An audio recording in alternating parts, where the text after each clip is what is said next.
Very good morning, everybody. Yes, we start the build-up to Sona 2017, the President's State of the Nation address in Parliament in Cape Town. Today, we'll be with you, of course, until midday, bringing you all the best build-up, Elvis. State of the Nation address, Eben, we are supposed to be ready. The President said he's ready, but many are predicting that the President will focus on economic growth, transformation and land reform. Yes, before we get to that, because we're running a poll on exactly that, but we want to know, what do you want to hear from the President? What do you want the President to tell us? That's our question of the day, right on screen. What do you want to hear in your capacity as a citizen of South Africa, and a good citizen, mind you? What would you want the President to tell you? Also, of course, Elvis, this is the poll that we're running. Yep, we're running the poll, and that poll, we're asking you the question, can we transform the economy to benefit the majority? This, of course, based on the expectations from President Zuma to address economic transformation in our country. And so far, 102 votes in, 62% of you are saying, yes, we can transform the economy to benefit the majority of our people. That's wonderful to see that people are quite positive about this outlook. Let's take comments on this question first. And this one from Lawrence Bailey says, we must transform the economy not just for the majority but for all South Africans, black and white. SA belongs to all, says Lawrence Bailey. Theo says, yes, we can. And another one in caps, screaming, Tamba says, yes, we can. Even louder, I would imagine. And this one from Lhasa, the opposite direction, no, we can't. Always the contrarian here on the show is Lhasa. This one from Meshu says, the only way to transform our economy is for the state to have full control of land. That's what we want to hear today. Yes, the President will definitely address the land issue as well, Elvis. And we'll talk to those issues a little bit later with some of our interviewees coming in. So you have to stay tuned right here on the Newsroom. Of course, we're counting down to the State of the Nation address today. But you're also tweeting us about what you want the President to hear. What do you want the President to tell us? Let's take a couple of tweets. Siafana says, I want to hear that he's going to build or open better job opportunity. Yes, I think everybody wants to hear that. Bantu says, does it really matter and make any difference? We will hear the same promises that he never fulfilled. The same script, different film, or it could be the same script and a different tune as well. Lucky says, Newsroom, I want to know, as the people who live in informal settlements, when will RDP houses be built? Yeah, this one from Lawrence come back and he says he must address the PP's report, the Public Protector's report. How are we going to better our economy? What the government will do to battle unemployment? Those are the questions that Lawrence wants him to answer to.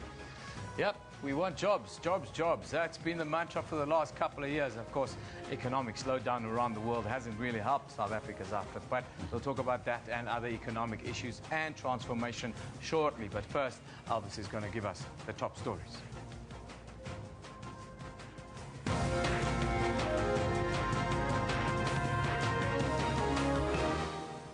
The nation awaits one of the most anticipated events on the parliamentary calendar, the State of the Nation address. The President, Jacob Zuma, says he is looking forward to deliver his much-anticipated State of the Nation address later today. And the Deputy President, Cyril Ramaphosa, has hailed the introduction of a national minimum wage as historic. Now, those are all your headlines. But before we get to the news, let's find out from Kendall Makamate what is happening on the sports front. Kendall. A very good morning to you. I'd actually wanted to chat to Eben, dressed all in black, and Orlando Pirates didn't score a single goal yesterday. How do you feel this morning? Hey, buddy. What a go on, man. We'll get the booty. Good morning to you. This is what we've got for you in the sports today. Thabo Mnyamane, long ball, penalty area, header! Into the back of the net, a beautiful own goal. SuperSport United reclaimed top spot on the Absolute Premiership log as they school Lamontville Golden Arrows at the Lucas Muripe Stadium with a 5-2 victory. Into the back of the net, and this is the highest scoring game between these two sides. South African fast bowler Kagiso Rabada and Sri Lankan opener Niroshan Dikwela have both been fined 50% of their match fees for inappropriate and deliberate physical contact. We're never going to be as big as soccer or rugby or cricket. I mean, that's obvious. But I definitely think there's no reason why tennis couldn't be the 5th or 4th most popular sport in this country. And Tennis South Africa CEO Richard Glover sets his sights high and wants to make tennis one of the top 5 sporting codes in South Africa.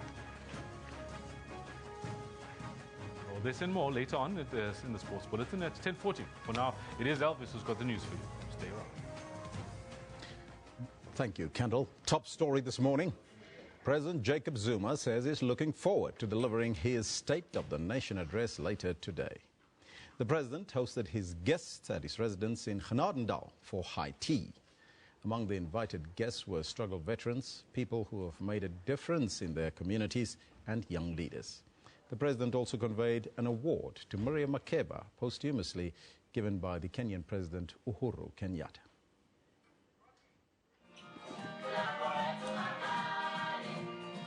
With some music on the background, President Zuma putting the final touches on his speech. Looking relaxed, he says he's ready to do the job the nation expects of him. Today, we are looking forward to the State of the Nation address. The time has come, the day has come, wherein we are going to be talking to the nation. And we are very happy that this moment has come. But he is aware he operates in a highly charged political climate. I don't have pressure because I don't allow pressure to rule me. So with me, I do my work, and I know people take it in different ways. That's their own right as Democrats. But what is important is that there is a work that should be done for the nation. And those, no matter who they are, they must know that the nation is expecting the president to speak. How you feel about the president is a different matter. Earlier, he hosted several guests for high tea. He says it's people like these who give him an inspiration. Among them were struggle veterans, the young, and those who've made a difference in their communities. He also used the occasion to deliver the award conferred on Miriam Makeba by Kenyan President Uhuru Kenyatta. It feels amazing. I'm very honored. I'm grateful to Kenya. I'm grateful to His Excellency President Jacob Zuma as well, to the President of Kenya. Mama, as you know, she was Mama Africa, and it's always good to know that she is still being recognized for their contributions. Mohausi Shwena was also invited. She's the founder of the Lazy Makoti, a cooking, retail, and culinary school startup. At the Lazy Makoti, we work to preserve and celebrate traditional South African food. And it's a great honor to be here, to have the president invite me. I was so shocked and honored to get such an invite. I'm very happy to be here. I still can't believe it's also surreal. Later this evening, all eyes will be on Parliament as President Zuma delivers his address. The economic transformation is expected to take the center stage. Mzwandile Mbeje, SABC News, Cape Town. President Jacob Zuma says he's looking forward to deliver his much-anticipated State of the Nation address later today.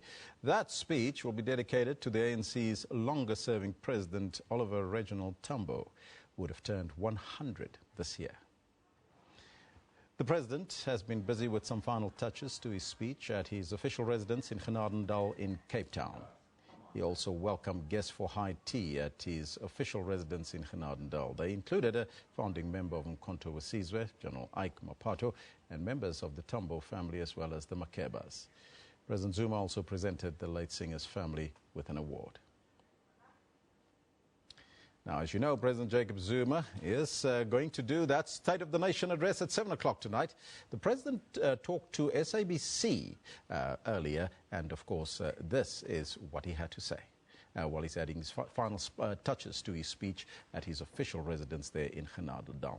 Now, we believe that the 2017 State of the Nation address is dedicated to the longest-serving president, Oliver Reginald Tambo. Let's now go live to SABC's Abra Barbia, who was with the Minister of Environmental Affairs, Edna Molewa.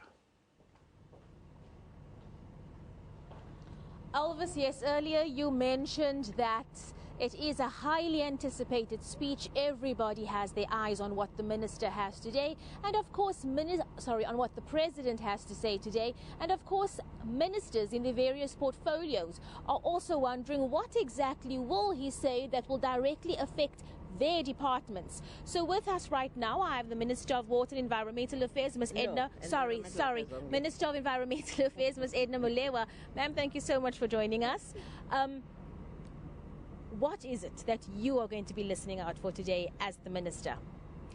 Well, first of all, I would like to say I concur with you indeed, as you say, and Elvis, that all eyes will be on the president's speech today, and yes, actually. We are looking forward to that, and we are making a further call to all South Africans to indeed tune in wherever you are to listen, because this is actually the democracy that we all fought for to date. We have actually said, and the president said so, through various structures, that there is a program that we have embarked upon. And today he will then be giving a report on that program. One of the things that we expect the president to talk about is this whole question of that actually affects so many people who must be listening and who must be taking the necessary steps in tandem with what the president would be saying. It's a question of the shortage of water in South Africa as a result of the impacts of climate change, some of the programs that we see or the problems that we see on the ground where there's an invasion of alien and invasive species in our country that actually suck up our water. So a combination of other things have actually just caused this problem that we have. Linked to that is the fires that we see all over, which are ravaging people's places and so forth. And President, we expect that you'll be talking about this need to save water, what we are doing in South Africa to ensure that our people have continued to have water. Security of water is very important. But also linked to that, in detail, we will also later be giving our nation some of the details on aspects of what we are doing in the alien and invasive species to remove those alien and invasive species so that South Africa stays within the limits of water that we can actually have.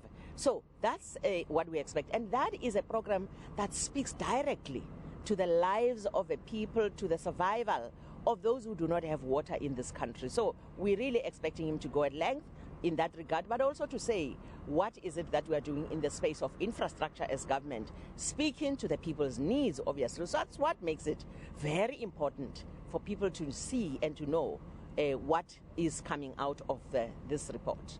Ma'am, on that very point, obviously there's a lot of work to be done in your department. You've outlined now exactly how the water situation impacts your department. And lots of people who I've spoken to are obviously very concerned about job creation. Which areas in your department can people look at? Are there any programs in your department that people can look at in terms of employment? Yes, indeed. One of the things, for instance, that we expect the president to talk about as, again, something that impacts on people in the nation is the question of jobs. Now, we have categories of people who can be employed, and we're not trying to categorize people by segregating, but just by saying what are the capabilities and capacities of our people on the ground as things stand. And therefore, in our Department of Environmental Affairs, we have a program that I was referring to earlier on when I say we will unpack that in detail later. And that is an expanded public works program, which actually employs many people. We are expecting over 290,000 at some stage, which I think the president may not come to that figure yet, but thousands of young people in particular who are employed in this program to remove alien and invasive species, to actually fight the fires that they've been seen throughout the country. Those are the programs of this government that are of creating jobs, and we intend scaling them up. So that scaling up, we also expect the president, if he doesn't speak about them today, we will unpack them later, post Sona or even in our budget speeches. But they are happening here in South Africa. Minister, thank you so much for your time. There we have Minister Molewa giving us a bit of a teaser of what we can expect to hear the President say today, specifically what we can be looking out for, things that are happening in her department. So we're going to go back to the studio now, and I'm sure I'll be speaking to you later again. Thank you so much, Abra. She'll give us an update as to what is transpiring there, speaking to a number of politicians also this morning. But of course, we'll also get the views from some analysts this morning on the State of the Nation address, so you have to stay tuned. We'll start that discussion in a very short while. We're asking you the question, what do you want to hear from the President tonight in the State of the Nation address? That's what we'd like to find out. Let us know on the Twitter handle at SABC Newsroom, as well as on the Facebook page. And of course, there's also talks about radical transformation. We'll ask our guest about that particular question, so stay tuned. Meanwhile, Deputy President Sona has hailed the introduction of a national minimum wage as historic. He says the wage of 20 Rand per hour is not a living wage, but it's a start. Representatives of government, business and labour meeting in NEDLAC have agreed to the wage after input from an advisory council. It is now due to come into effect in May next year. It's hoped the national minimum wage will go a long way towards improving the lives of some 6.6 million low-income earners. Government has given itself until 2018 to go through the legislative processes to establish a national minimum wage commission that will oversee implementation. The agreement was signed by all parties except COSATU, which requested more time to report to its Central Executive Committee. There are, however, concerns that jobs will be lost in the process. Treasury did do some models early and found out that at particular levels we will lose quite a number of jobs. The panel reached a conclusion that whilst they recognize that, it is still important for us to look at the 6.6 million workers who will get additional income and be able to balance with the number of jobs that could be lost. So, for instance, Treasury came up with a figure that if you went to 3.4 million, you could lose between 500,000 jobs or so, and slightly more. Sectors covered by the sectoral wage determination will be phased in over a 2-year period. Those that employ domestic workers will have to, in the meantime, pay at least 75% of the minimum wage, and farmers will have to pay 90% of it. The agreements on minimum wages through collective bargaining, they are not going to be affected except if they are lower than the national minimum wage. So same thing will apply to the sectoral determinations. For example, as we have said, the issue of the domestic workers and farm workers, we have agreed that they should be phased in approach within 2 years.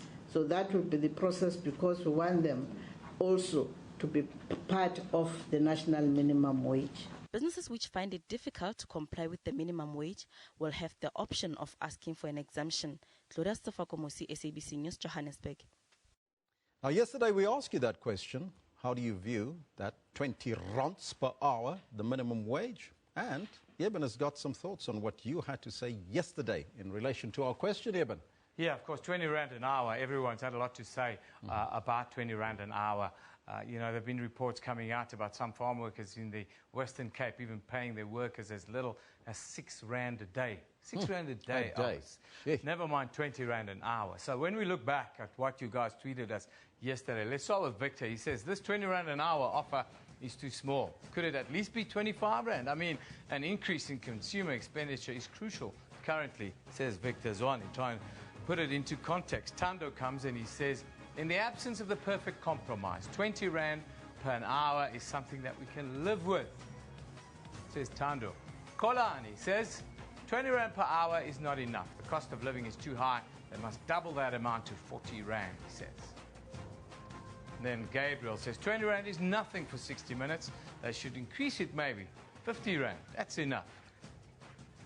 And then Tiro Leburu says, when people fight for 20 Rand an hour as nothing, companies are going to hire more foreigners and pay them 10 Rand per hour. Well, the fine now for hiring unlicensed individuals is 25,000 Rand. that is the fine. So that's a risk that some employers will have to take, and it will be policed, no doubt about that.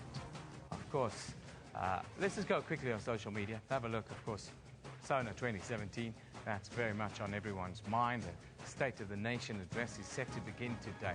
This is set to be the last address that President Jacob Zuma makes, even though his term ends in 2019. More than 400 South African National Defence Force members have been deployed to Parliament. This picture was taken by our reporter on the story, Aldrin St. Pierre, yesterday during rehearsals at Parliament. There are plenty memes, of course, doing the rounds. This one from the Mail and Guardian is using the theme of Game of Thrones to make their joke. Winter is coming, they say. There you see the president sitting on an iron throne. Then some people say they'll be on the lookout for the sleepists, and others say they are just waiting in anticipation. Of course, everyone is funny on social media, isn't it? Then, moving further afield, former Prime Minister Mohammed Abdullahi Mohammed, also known as Farmajo, has been declared the president of Somalia. Local reports stated that 500,000 people filled the streets of Mogadishu to celebrate the election victory. Of course, yesterday we told you that Madonna adopted twin sisters in Malawi. Well, she posted this picture on Instagram. That's the picture that's got the tongues wagging. Got the tongues wagging, no doubt, on social media. Of course, we've been running a poll. We're asking you on our poll, is economic, this transformation, that radical transformation that we are talking about during Sona today, the President will mention it at length a little bit later today. Can we transform the economy to benefit the majority? That's what we've been asking you today. 110 of you have voted already, and 63% of you saying, yes, we can transform the economy. So there's a positive. People believe we can transform the economy to benefit everyone in South Africa and not just benefit the few, as we see the situation in our country right now. There are some of the comments on that. No, you can't own the economy, says KG. Strike says, Newsroom, I have failed South Africa, the economy, education, SASA, safety and security, all in one crisis. I resign. Who is the majority? The majority is all of us. Golden. Sipho Mahoro says, Newsroom, if you transform it via PEE, it will not benefit the majority, but only the few. Yeah, you're watching Newsroom. Keep tweeting us. Tell us what you think. Of course, today is the State of the Nation address. Democracy in motion. Now, our picture of the day. This one comes from Tata Kalumbambo, who says, of course, this is another one of these pastors doing their bit. Pastor Light Monyeki of the Grace Living Hope Ministries is giving his church congregants Ratex. Yes, Ratex for nourishment and healing. From the sublime to the absolute ridiculous. Now, for our comment of the day, and this goes to the point, the shepherd comes in, he says, can all these pastors be arrested now? Because what they're doing is abuse to stranded people. Yeah, keep tweeting us. What do you think about that? Trust me, we're going to do a show on that in future. Of course, the CRL is looking at all of these pastors as we speak.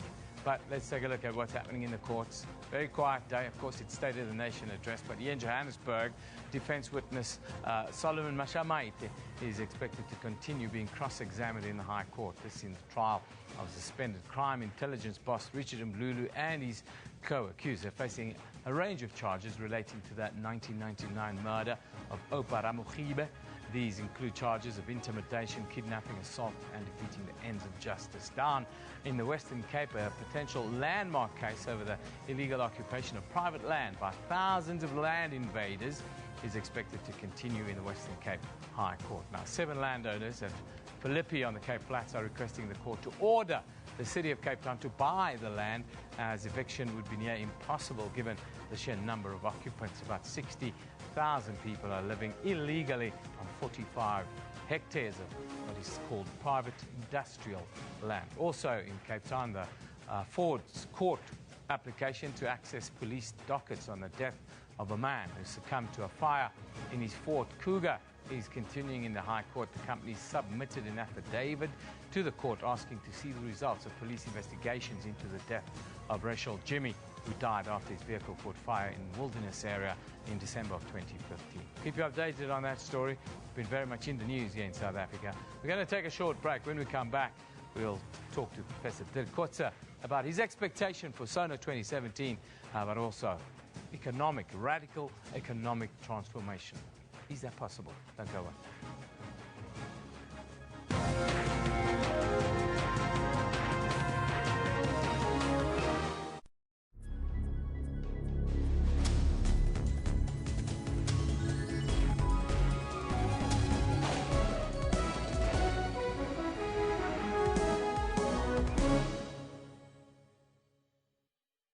This Ford Kuga thing is becoming a hot potato for them, excuse the pun. US carmaker Ford has finally admitted that a fault is causing some of its Ford Kuga SUVs to catch fire, and it also formally issued a recall in South Africa. Ford needs to take accountability. We'll work with our dealers and try to come up with a way that satisfies them.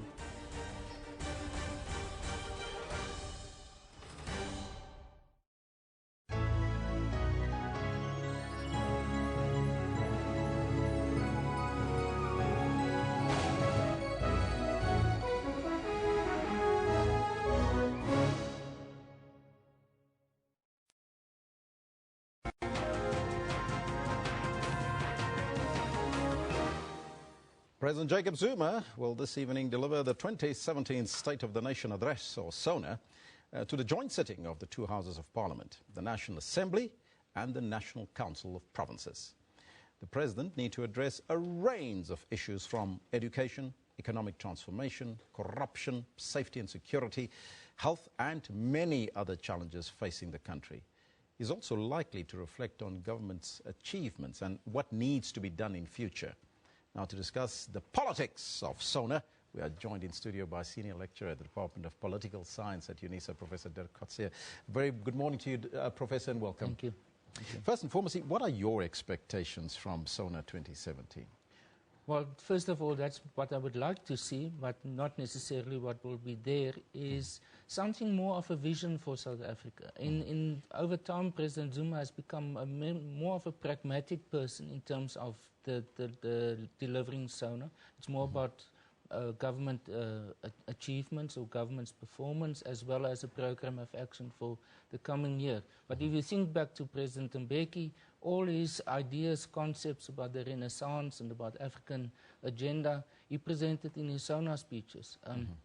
And I think for South Africa as a society in general, we want to know also in which direction President Zuma wants to move, over and above the more specifics. So I think that's one aspect that I would like to see. The most pressing issues, I think, is going to be, first of all, the economy. That always dominates. And job creation, I think, is going to be his number one issue that he will have to attend to, and he will most possibly do that. In terms of the so-called nine-point plan that they started with in 2014 until 2019. So that will dominate. But I think we have seen from the 8th of January statement by the ANC, as well as the two Lekgotlas, the NEC Lekgotla and the Cabinet Lekgotla, also issues like land will definitely receive a lot of attention. University funding is an issue that will, given last year's experience especially, that will receive quite a lot of attention.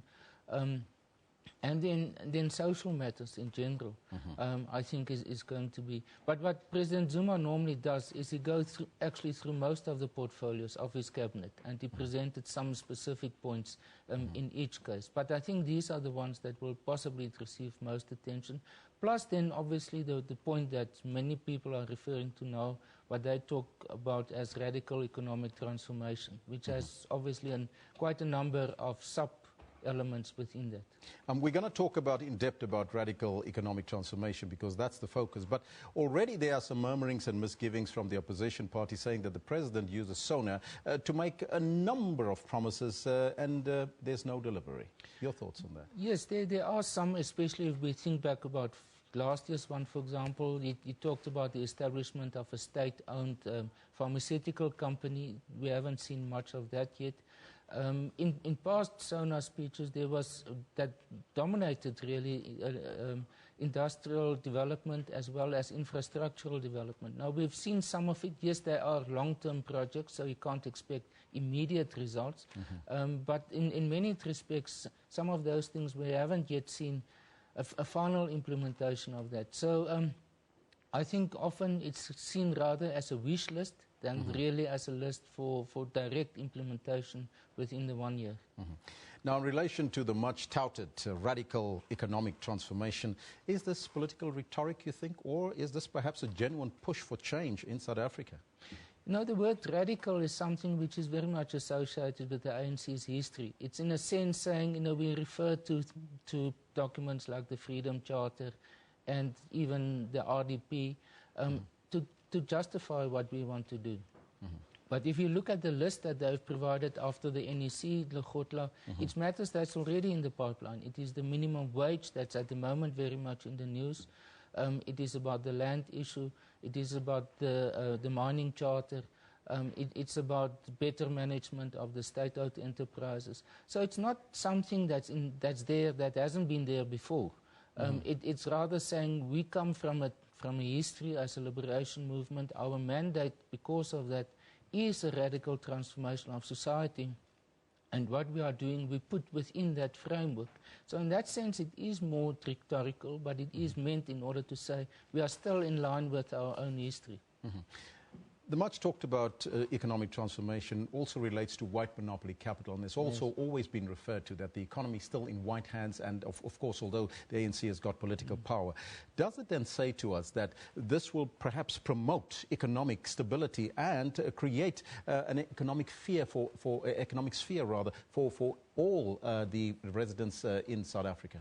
Well, that's the overall objective. I mean, that was the objective also of black economic empowerment and employment equity and land reform and all those aspects. I think, however, the white monopoly capital as a concept has become very politicized also within the public debate at this stage. You know, and we have many people interpret it as a counter-narrative for the state capture narrative. So there are some subtexts that we have to look at, and it is not purely just focused on it.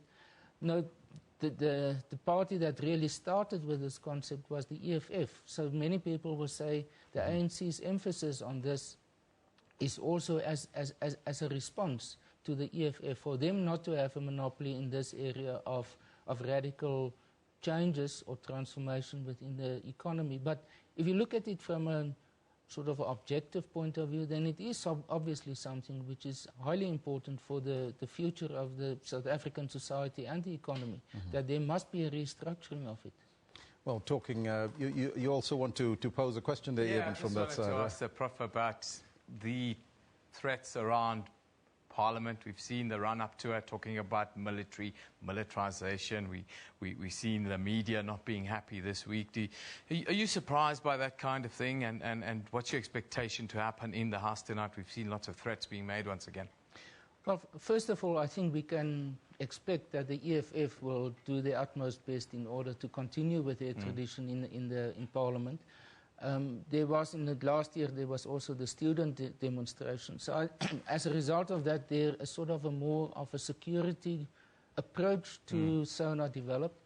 On the other hand, I think one has to have a bit of a historical perspective, is the military has always been at Sona or openings of Parliament in terms of the ceremonial role that they play. And I think what we are seeing here is that part is still going to be there. But maybe it is President Zuma himself. We know that, for example, his personal guards also include now military personnel, which didn't exist under President Mandela or President Mbeki. So there is a sort of I don't want to call it already paranoia, but it's very close to paranoia about personal security. And I think what we are seeing in Parliament now has some element of that, definitely. Now, yes. How do you view this, the kind of calls that have been then made to the military earlier this week to turn their weapons on the president and so forth? This is sedition, isn't it? No, that is definitely. That is because the military, the defense force in general, if you talk to any senior person or any person in the defense force, their first loyalty is towards the Constitution. Now, obviously, officers in the Constitution, like the President, is therefore part of it. So they are supposed to be loyal to the President, whoever the person is, and from whichever party the person comes from. Yeah. So to call, therefore, the military to turn against the President, the incumbent President, is completely unconstitutional or against the Constitution. Now, yesterday, Prof, we've seen the alternative Sona happening with Save SA. What do you make of that, and is that perhaps part of our democracy as a whole? That is, and it's not the first time it happened. It happened before also, that before Sona speeches, that the NGO world or the civil society have their own version of it, especially if they feel that there are important issues that are not necessarily well addressed by the government or by the President. So in that sense, yes, it sort of encourages the public debate. I don't think it is something which is seen as undermining the situation or undermining the status of Sona, but rather broadening it. And because we know now afterwards, Parliament itself is going to debate Sona. And the different clusters of cabinet clusters will also provide their briefings. So it's actually the beginning of a debate about what government is supposed to do for this coming year.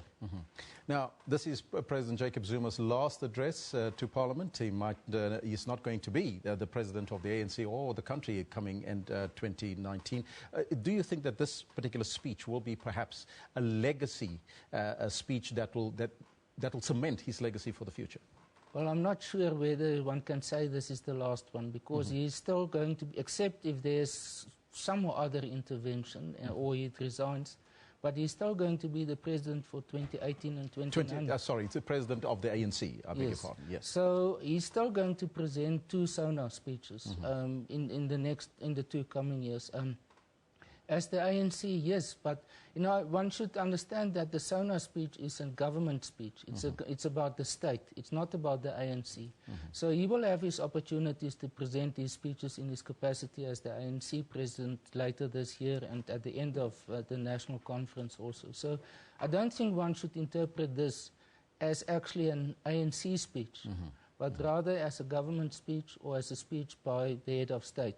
And the way in which he presents these or presented these speeches in the past is not at all referring to internal ANC matters. So the public should not expect him talking about ANC issues within in this speech itself.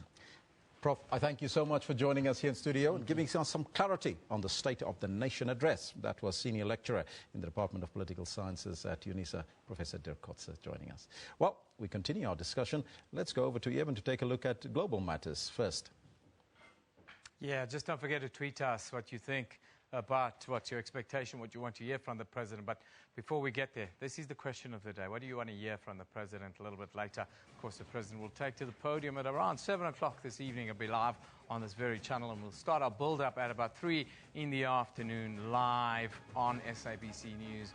We'll talk to all the stakeholders, all the analysts, the works from 3 o'clock later today. But let's now have a look at the front pages from around the world. We'll start in Australia, where the Daily Telegraph reports that it's clear that the Liberals must dump Malcolm Turnbull as Prime Minister, and it's even clearer that the next leader must be a Conservative.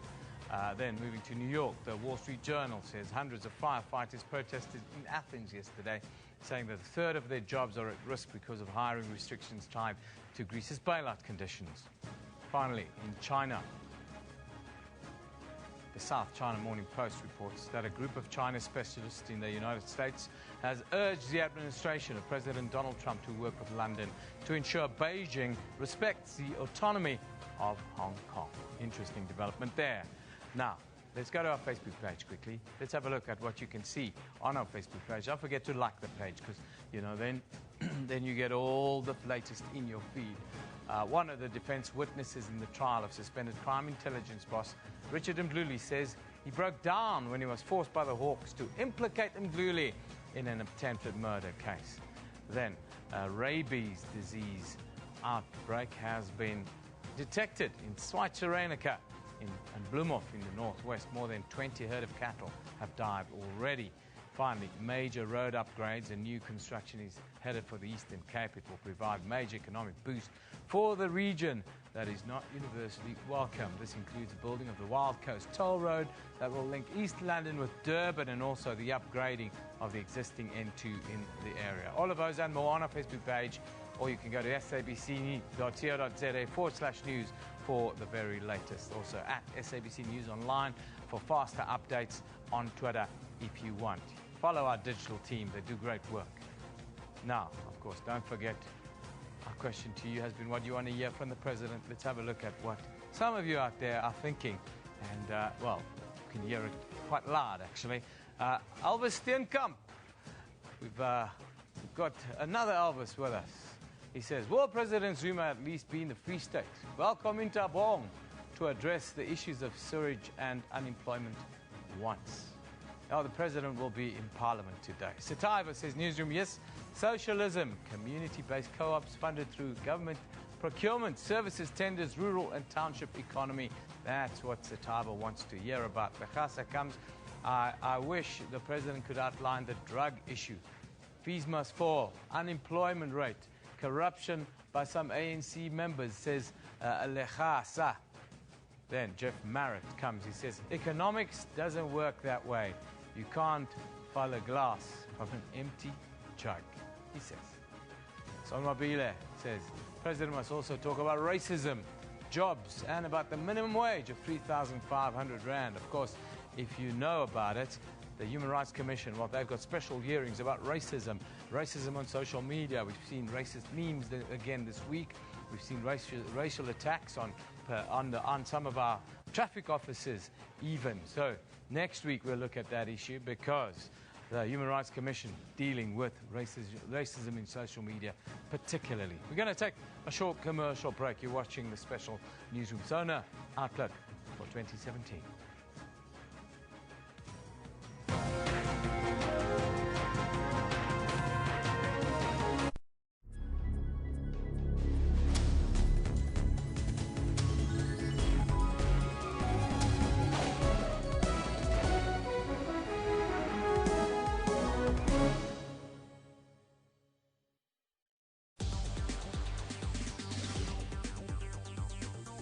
Whether you're looking for a restaurant, public transport, or a university, a lot of us use our smartphone apps to find the closest one. On Network, we chat to those who play a role in Africa's tech space. We have taken financial services closer to the people. Yeah, mobile penetration is pretty high. Apple take 30%, keep 70%. On Network, we give you Africa's social media and technology news. That's Network with Ms. Phumelele Zondi every Sunday at 7:30 p.m. Central African Time.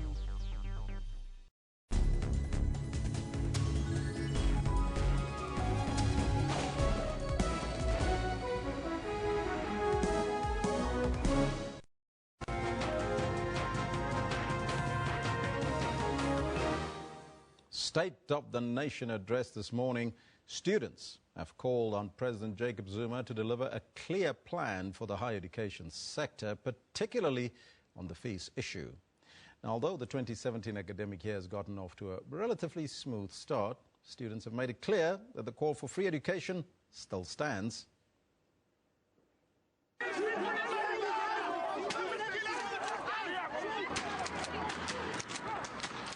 Fees must fall protest action that government would want to avoid this year. This is the year in which we hope this issue of fees will be addressed in one way or the other. The commission that is dealing with fees is reporting this year. But some students say it's either free education or more protest action. It's not a threat, it's a promise. We don't make threats, it's a promise that 2017 is a year of free education. Our parents can't afford to pay for education. It's a stalemate, and students are looking to the president to address their expectations. I expect the government to put in more money into education. We saw in 2015 and 16 that students are crying out. I think more money put into tertiary institutions would be a suitable thing for our students to hear from the president. Lots of us, it's a struggle with money and all that. So because this is for our future. And if we can't study, we won't have a great future. But what can the president realistically offer with his Sona speech? What we need is a roadmap. We need to be able to say, this is where we are now. In 5 years, this is where we want to be. And the critical point is that no young person should be prevented from studying for financial reasons. Government has maintained that those who can afford must pay and that NFSA's beneficiaries must pay back. NSFAS was a temporary solution. We want a permanent solution, which is free education. Much hope has also been placed on the Fees Commission, appointed by the president last year. Well, the Fees Commission, which had already been rejected by some student groups, did itself no favors when it released its largely underwhelming draft report. There is no commitment from that Fees Commission to deliver to what we say. And that 8-page report, love letter of theirs, is a clear indication of the arrogance. This Fees Commission, on the 30th of June, it's up to them. The future of this country depends on that Fees Commission. The Commission has promised that its final report will have solid recommendations. We've had banking sector, we've had the economists, we've had research organizations, we've had higher education experts. We did have some student formations, so we are happy that at last it's shaping up to be what we had originally intended it to be. So far, government has increased NSFAS funding. It's also piloting a funding model for the so-called missing middle. Now the country waits to hear what the president has to say on the matter. Sipho Sturman, SABC News, Pretoria. Yeah, lots of expectations from the president to come up with solutions a little bit later today. Of course, a special broadcast starts at 3 o'clock this afternoon. Don't forget about that. But you guys are tweeting us. You're telling us what you want the president to attach or, to talk about. Sipho Mahoro says, no, this is not, this is on transformation of the economy. Kolani says, I would like to hear the president talking about the nationalization of mines and returning land to the black majority, says Kolani Gwegazi. Ntelele Collins, he says, Newsroom, all I want to hear from Zuma today is that what justify his decision to call 441 soldiers to parliament in a democratic government.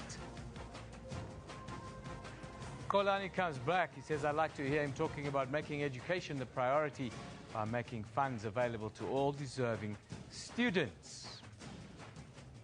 Then Tumelo Kole says, Newsroom, can you address the issue of unemployment and free quality education, please? Now, those are your tweets. Yes, it's all about the finances, how it affects the pocket, isn't it? Let's take a look at, well, the main focus, of course, is the radical economic transformation that we've heard about. Radical. Can we transform the economy to benefit the majority? We ask you. Is it possible for us? What is your view? Now, 119 people have voted on this issue, and about 2/3, 2 out of 3 people think that yes, we can transform the economy to benefit the majority of people here in South Africa. What are you guys tweeting with regards to this? This one, Sipho Mahoro comes back now. He says, if you transform it via PEE, it will not benefit the majority, but only a few black people, he says. Yes, we can, says Shafana Zuleshoe. Barry Martin says, we all talk about transformation, but where are the Khoisan people? They are the lawful owners of this country, not black or white, says Barry Martin.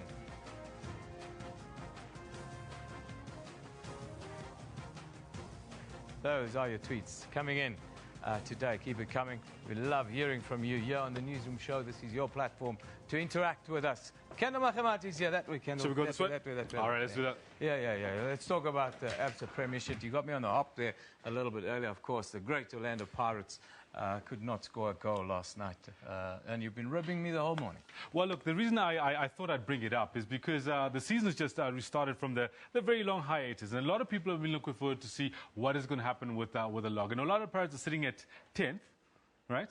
Knocking on that door. And what we're hoping to be able to talk about is really what's happening at the top of the log, really. Because at the top of the log, we've got SuperSport United. I wanted to ask you, is Benny going to be appointed at Orlando Pirates, you think, before you go? I think it's too early. I think it's way too early for Benny to be appointed, and I hope he doesn't get appointed now, because that will be setting him up. That will be setting him up. I'll tell you why. I'll tell you why. I'll tell you why. He really needs to, like, test his boots. He can't go into a massive team like that, right at the top. Lots of pressure. He needs to actually start coaching first before he can go take Orlando Pirates' reins. No, the one thing that I liked about the restart of the season is that we've seen lots of goals, apart from the Pirates game. 25 goals Lots so of far. goals, lots of goals. It looks like the teams have come out to play a little bit. 100%, but the interesting thing is it's only the top teams that have actually been doing that. We've got a 5-2 that we got last night from SuperSport United, with a 5-0 from Bidvest Wits, for example. Mamelodi Sundowns itself only got a single goal, you know, and having said that, they seem to be a little bit rusty. But we'll see how it goes on to... and Kaizer Chiefs, of course, they got themselves an interesting and good win for the Kaizer Chiefs fans. Listen, life after Keegan Dolly is not going to be... it's not going to be easy for Sundowns, no doubt about that. And you know what? I think there seems to be a little bit of uncertainty in terms of the Sundown circles. What is going to happen? Is Piso Mosimane going to be pulled into the Bafana role or not? With Patrice Motsepe having said, if Bafana come calling, I'll let him go. You know, so yeah, quite a lot of uncertainty in that camp. Do you think Pizza would take the job? Because we all know that, you know, Safa don't like coaches that talk back. He would take the job. I think he feels like he's got unfinished business, especially the way he left Safa, the Bafana post the last time around. I think he would take it back. Pizza always talks back. We know that. That's his character. But maybe we should be more open-minded about that. I'll tell you what, I think he's also moved and grown since then. He's had a lot of experiences under his belt. He's now got his team to win the CAF Champions League, got them to the FIFA Club World Cup. So, yeah, I think he'd do well to take it if they come calling. Well, all things considered, it was a great restart of the PSL season here in South Africa. We really enjoy it. It's great to be back now. Let's go to a man who loves his football, although he doesn't support the greatest team in South Africa. Tsetse Munaro.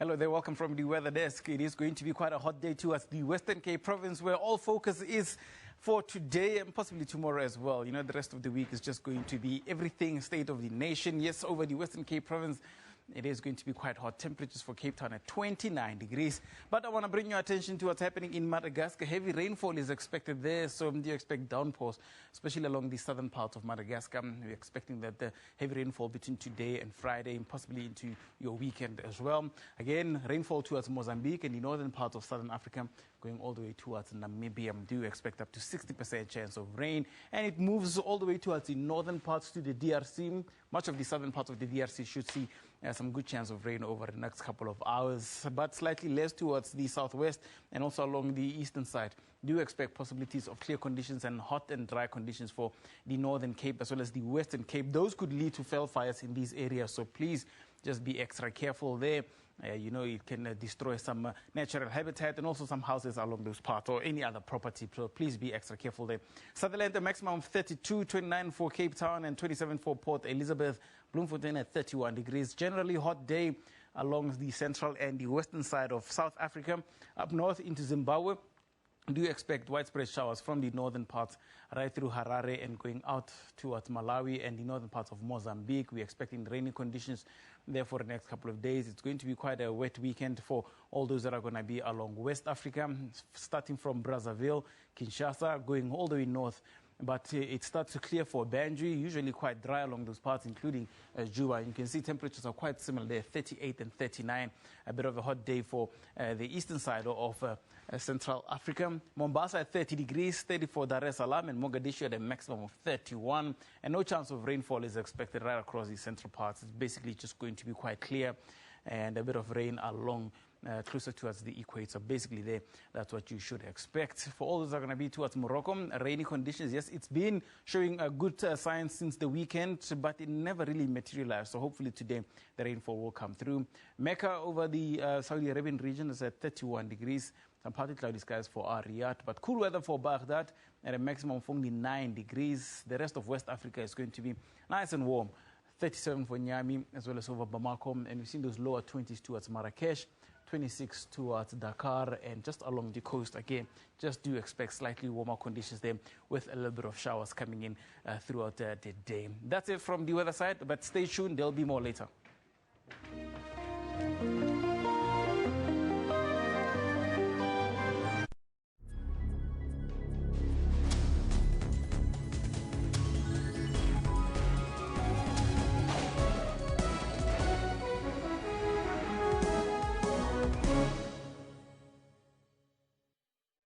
Information-hungry viewers stay with SABC News, as issues on the West are different from issues on the East or here in Johannesburg. So it is not surprising that people who follow the news know that there are two things for sure: that anything can happen, and SABC News will tell you when it does. Because we keep the nation fully informed. We are SABC News.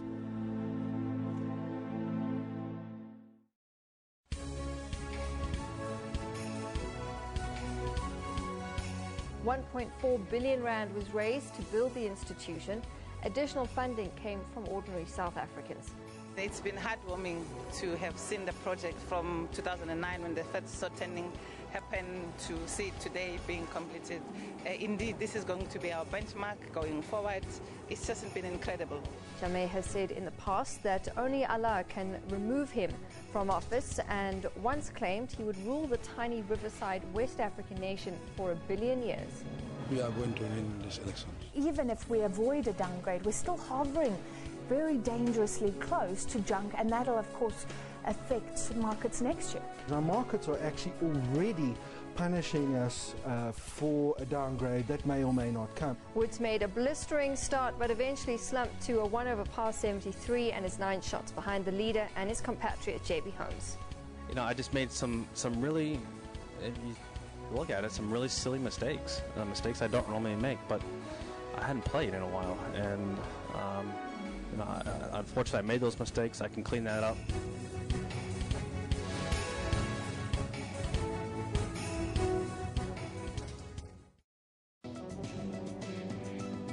Hypertension is the condition where the blood pressure, the pressure in the blood vessels, it goes up.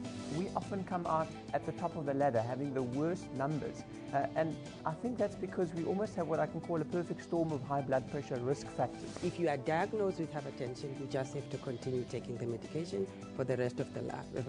Because we try and reintegrate them, and we try and retrain their abilities to be part of social society. We do a lot of work trying to educate people, trying to encourage and motivate people to lead a healthy lifestyle. So what a healthy lifestyle means from a blood pressure point of view is obviously the more active you are, and the better your heart is, the more fit your heart is, and the better condition your blood vessels are. Catch Health Talk every Saturday from 9 to 10 with Dr. Sillo Mutawu.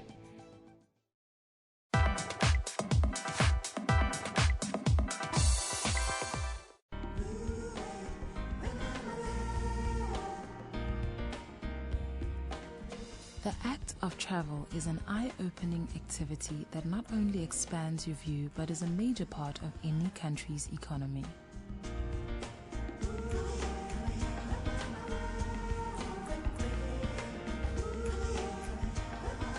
South Africa's spectacular scenery, friendly people and world-class infrastructure make it one of the most desired destinations in the world.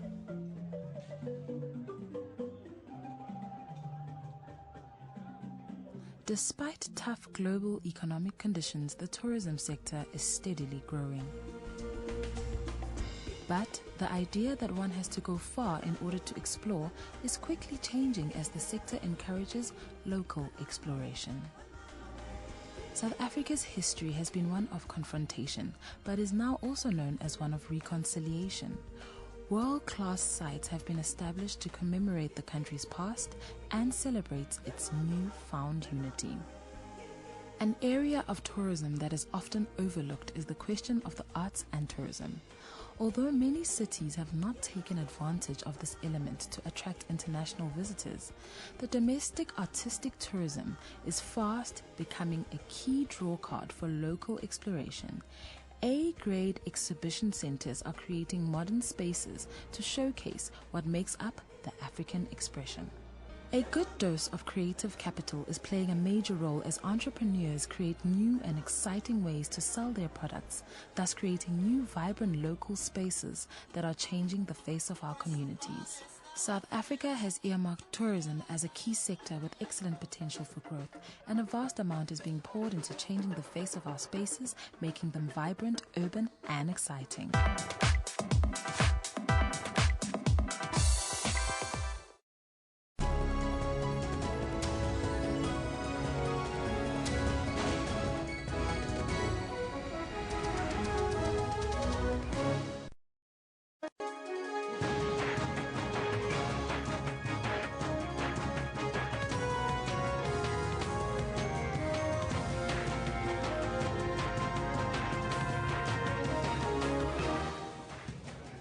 Very good morning to you. It's 10 o'clock. We're counting down to the State of the Nation address. 9 hours to go before the President steps into Parliament, into the chamber tonight, and tells us what the plan for the next year will be. I'm with Kendall Mahamati. Good morning, Kendall. A very good morning to you. A very interesting morning we're starting with today. Yeah, what do you want to hear from the President? I'm hoping to hear all the things that we're all hoping for. Jobs, the economy. We're hoping that, I'm hoping to get good news from him. Good news. How can you just pull jobs out of thin air? It's a very difficult one, isn't it? So what do you want to hear from the President in his State of the Nation address is a question we've been asking you. Let's take a look, Kendall, at what people are saying. I think everyone has the same fears. We all want to address the issues facing our country. And something good to look forward to as South Africans. Mr. Robot says, can you address the issue on smuggling drugs and firearms in our local communities? Who supplies these thugs? Yeah, interesting. Some people were arrested for police guns in the hands of gangsters. So interesting one there. Good, a good tweet there. Shafana Zulu Shoa says, I want to hear that it's going to build or open better job opportunity. That's what everybody wants. Jobs, jobs, jobs. Olani Mwekazi says, I'd like to hear him talking about making education the priority by making funds available to all deserving students. That's what the government has done for the last couple of years, actually. Sonwabile says, President must also talk about racism, jobs, and about the minimum wage of 3.5. Sonwabile, next week we talk about racism with the Human Rights Commission, so don't miss out on that. And Lakim Gomezulu, I want to know, as the people who live in informal settlements, when will RDP houses be built? They've been built for 20 years, Lucky. 20 years. State of the Nation Address 2017. That is what we're focusing on here at the National Broadcaster. All of our broadcasts will be dealing with that today. Of course, at 3 o'clock this afternoon, we'll start with the live build-up programs on this very channel and on our terrestrial channels. Of course, the premise of the President's speech will be radical economic transformation. So this is the question we ask our viewers, Ken. And we'd like to know from you what you think. Can we transform our economy to benefit the majority? Now, we've got some votes that have come in, but first up, let's bring you what Lawrence Bailey has to say. Yes, he says we must transform the economy not just for the majority, but for all South Africans, black and white. South Africa belongs to us all. Meshlope says the only way to transform our economy is for the state to have full control of land. That's what we want to hear. Yes, land is the economy and the economy is land, is what Mish tells us. Sipo weighs in with SABC Newsroom. If you transform it via BEE, it will not benefit the majority, but only a few black people. Barry Martin comes, we talk about transformation.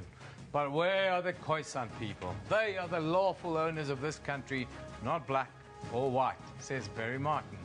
And Theo Wachinuka, yes, we can. Very simple, to the point. We can transform the economy to benefit the majority. That's what everybody wants to talk about. Of course, the numbers read as follow. 121 votes in.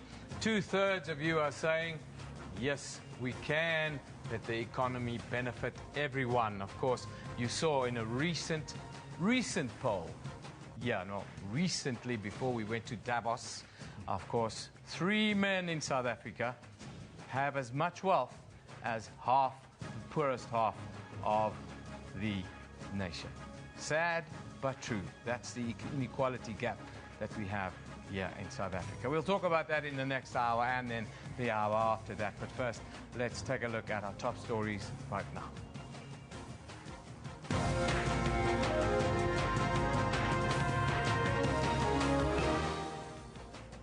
The nation awaits one of the most anticipated events on the parliamentary calendar, the State of the Nation address. President Jacob Zuma says he's looking forward to deliver his much-anticipated State of the Nation address later today. And Deputy President Cyril Ramaphosa has hailed the introduction of a national minimum wage as historic. Let's go over to Kendall now to give us some sports. Thank you very much, Eben.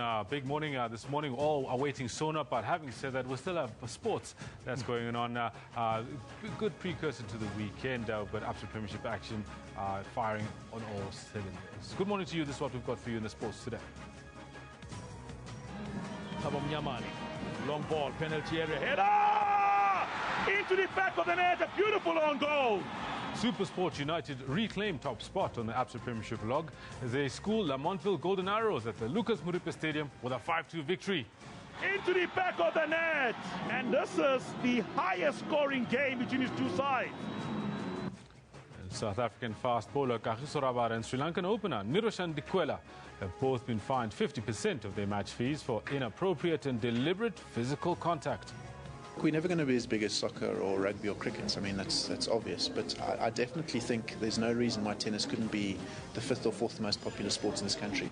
And Tennis South Africa CEO Richard Glover sets his sights high and wants to make tennis one of the top 5 sporting codes in South Africa. Certainly looking forward to those glory days when they get brought back by Tennis South Africa. That's all we're going to leave you for now. I'll be back with more at 10:40. For now, it is Eben who's got the news. Yeah, thank you very much, Kendall. Very good morning to you. President Jacob Zuma says he's looking forward to delivering his State of the Nation address later today. The president hosted his guests at his residence in Genadendal for high tea yesterday. Amongst the invited guests were struggle veterans, people who've made a difference in their communities, and even young leaders here in South Africa. The president also conveyed an award to Miriam Makeba, posthumously given by Kenyan President Uhuru Kenyatta.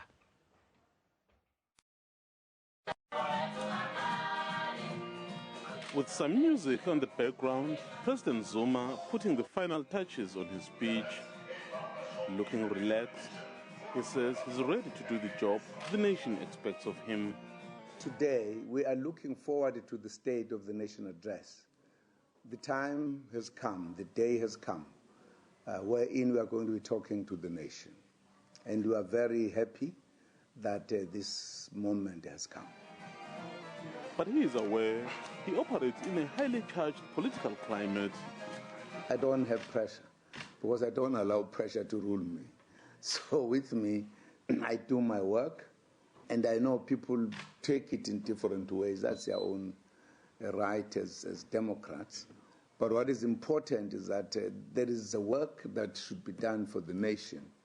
And those, no matter who they are, they must know that the nation is expecting the president to speak. How you feel about the president is a different matter. Earlier, he hosted several guests for high tea. He says it's people like these who give him an inspiration. Among them were struggle veterans, the young, and those who've made a difference in their communities. He also used the occasion to deliver the award conferred on Miriam Makeba by Kenyan President Uhuru Kenyatta. It feels amazing. I'm very honored. I'm grateful to Kenya. I'm grateful to His Excellency President Jacob Zuma as well, to the President of Kenya. Mama, as you know, she was Mama Africa, and it's always good to know that she is still being recognized for their contributions. Mohausi Shuena was also invited. She's the founder of the Lazy Makoti, a cooking, retail, and culinary school startup. At the Lazy Makoti, we work to preserve and celebrate traditional South African food. And it's a great honor to be here, to have the president invite me. I was so shocked and honored to get such an invite. Yeah, I'm very happy to be here. I still can't believe it's all so surreal. Later this evening, all eyes will be on Parliament as President Zuma delivers his address. The economic transformation is expected to take the center stage. Mzwandile Mbethe, SABC News, Cape Town. Major road upgrades and new road construction is headed for the Eastern Cape. It will provide a major economic boost for the region, but it's not universally welcome. This includes the building of the Wild Coast Toll Road that will link East London with Durban, and also the upgrading of the existing N2. This is one area which many of the Eastern Cape would like to hear from the President when he presents his State of the Nation address. The 7 sections of the new road will total more than 550 kilometres. The long-awaited N2 R61 route linking East London and Durban faces hostility from many community members in the affected rural areas.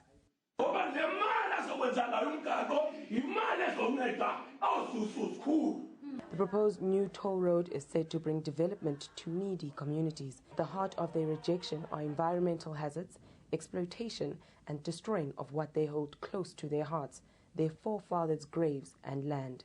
We cannot have N2 road as we are very poor. No electricity, no halls, no projects. But the N2 will just pass nearby, not assisting us. Because the quantums will take us here via Port Edward and back to Pisana. They will cost us a lot of money while we don't have any ways of getting money here. It also seems like the consultants have not reached all the rural affected areas. Some community members say they are still waiting to hear from the government and SANRAL what the plans are for this road. While members feel that not enough engagement and education has been done on the proposed toll road, government made an announcement earlier this year that the road has been given the green light. About some of the challenges that need to be attended to, largely around the issues of development, the issues of the N2, Umzimvubu, and all other developments that must be able to create a better life for the people in this area, Yasemambondo. SANRAL insists that this road will bring the long-awaited development to this community. A number of World Bank studies have shown that the construction of a major mobility route into an area is followed by significant local economic development. Because you bring mobility and lower transportation costs, you encourage entrepreneurs and existing businesses and support them to grow and flourish. Traditional leaders say they welcome the road if it will help develop the lives of the much impoverished people. In terms of how the whole project is being received, it's actually a project that we have been long waiting for. Bear in mind that when that road is there, then it is, one, going to change the lives of the people, and as well the whole area will be more developed. It won't be like as it is now, because for now, I can tell you, even if they say the Wild Coast is good for tourists, but for the communities that are there, there's just no direct benefit. There have also been concerns about the impact of the toll road construction on the environment. The Ponderland area is very rich in fauna. Most of the area remains a garden of untouched nature. Because this route is going through the Ponderland, which is identified sensitive environmental area, we've been very careful in this project in trying to ensure that we minimize the impact on the environment and maximize the positive impacts that we can actually have. So the route has been located quite far inland, about 15 kilometers inland at its furthest route, not along the coast, which is the most sensitive from an environmental point of view. Now, there will only be one toll gate on the route. Residents living in the area will be charged differently on a separate toll gate. Iwe Boti, SABC News in the Eastern Cape. The Eastern Cape is the second largest province in South Africa and also one of the poorest. Residents there hope to hear about economic development when President Jacob Zuma delivers his State of the Nation address tonight. Now, our reporter, Iviwe Porti, is on the streets of Port Elizabeth, the economic hub of the Eastern Cape. Let's cross over to her now to hear what the people of the Eastern Cape expect to hear.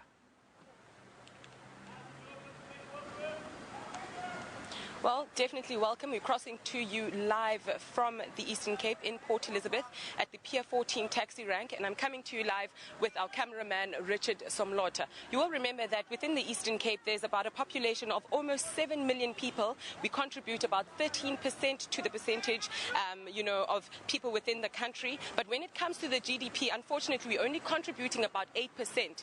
As we've alluded in the previous package, that there are some projects that the leadership within the Eastern Cape, have alluded to that they would like to have mentioned within the State of the Nation this afternoon. The N2 toll road, very topical within the Eastern Cape right now, as it will link us to Durban. Many are saying that it will come with opportunities and create jobs. But we're going to hear now, from people on the streets in terms of what is it exactly that they would like to hear the President address to this afternoon.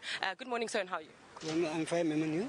Tell us in terms of what are you expecting to hear this afternoon when the President does the State of the Nation? We know that the economy in the Eastern Cape is very important to the people of the Eastern Cape, and as well as job creation. Thanks. Firstly, I must appoint that government must stop making empty promises, especially elderly people. Government must take care of them. When they go to the polling station, they choose the long hours there. Some of them, they didn't have food to eat at home. Also, secondly, government must stop make empty promises. He told us that he will get us jobs, also building us houses, but those things didn't happen. Almost 2 years now. Thirdly, our will be short. Government must increase grant at least this year with 50%. And also, I'm not working at the moment. I need job myself. Thanks. Thank you so much. We're also going to speak to another gentleman as well, who's also in the taxi industry. We've heard now, that most important for the gentleman that we've spoken to right now, he's saying, job creation as well as provision from government, RDP houses are very important, and especially the elderly. So, singathi tata mhlambi ngeyuphi wena into bawela uyiva namhlanje xa umongameli ethetha noluntu jikelele ngeSona. Mna ndicinga uba umongameli angake njengoba wesithembise ngemisebenzi sikhe sisebenze ekanqande i-corruption nee-drugs elokishini ngoba asilali ngabantwana bethu abarobhayo abenza zonke izinto and ke asisinamsebenzi kuwese apha eBhayi sihlala kwizindlu ze-RDP eziqhekekayo zonke into uyasithembisa weske neeteksi asisebenzi kakuhle eziteksini ngokuya wefika umongameli wengumntu wesithembiseyo sinathi sancoma ukuthi noko umongameli wethethe kakuhle nathi but ngoku sibona njengathi naye wasikhalala. Enkosi mama. Enkosi kakhulu ke tata. Well, we've heard it from the people here on the streets in the CBD of Port Elizabeth that mainly job creation and a stronger economy and a safer environment for all within the Eastern Cape is very important. So for now, it's back to you guys in studio, but later we will be in a different spot. Yeah, thank you very much, Iviwe Porty, coming to us live there from the streets of Port Elizabeth. Of course, we heard the gentleman there talk about drugs in the communities. Yes, it's a scourge that is lying our communities low at the moment. But we move on. Dejected Kwakwa residents in the Eastern Free State say they hope current torrential rains expected in the province will bring an end to the severe drought that's ravaged the country side there in the last couple of years. Most Free State towns, including the area, were hard hit by the poor supply of water due to a lack of rain that saw the dams there run dry. Long queues are the order of the day. Young and old determined to get this scarce basic necessity. Some residents in Kwakwa have had no running water for the past 2 years. They had to rely on water tankers provided by the municipality. Schools and hospitals have also been affected. But the recent rains are a relief and offer some hope. We are very scared to use the water because it's light brown. Before we use it, we have to boil it first. When sometimes you want to drink, there will be a lot of queue of children wanting to drink water at the same time.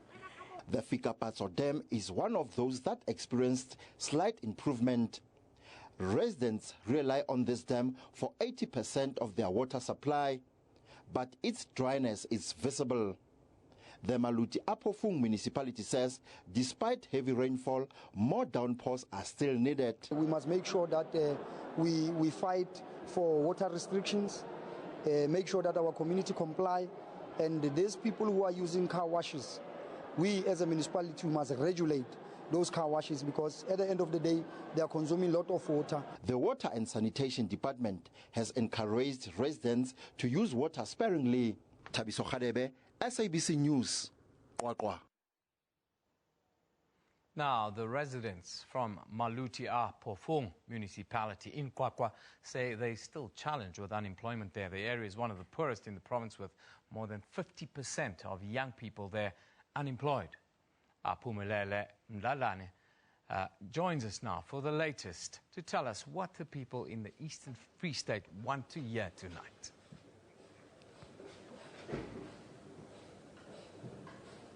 Thank you and a very good morning.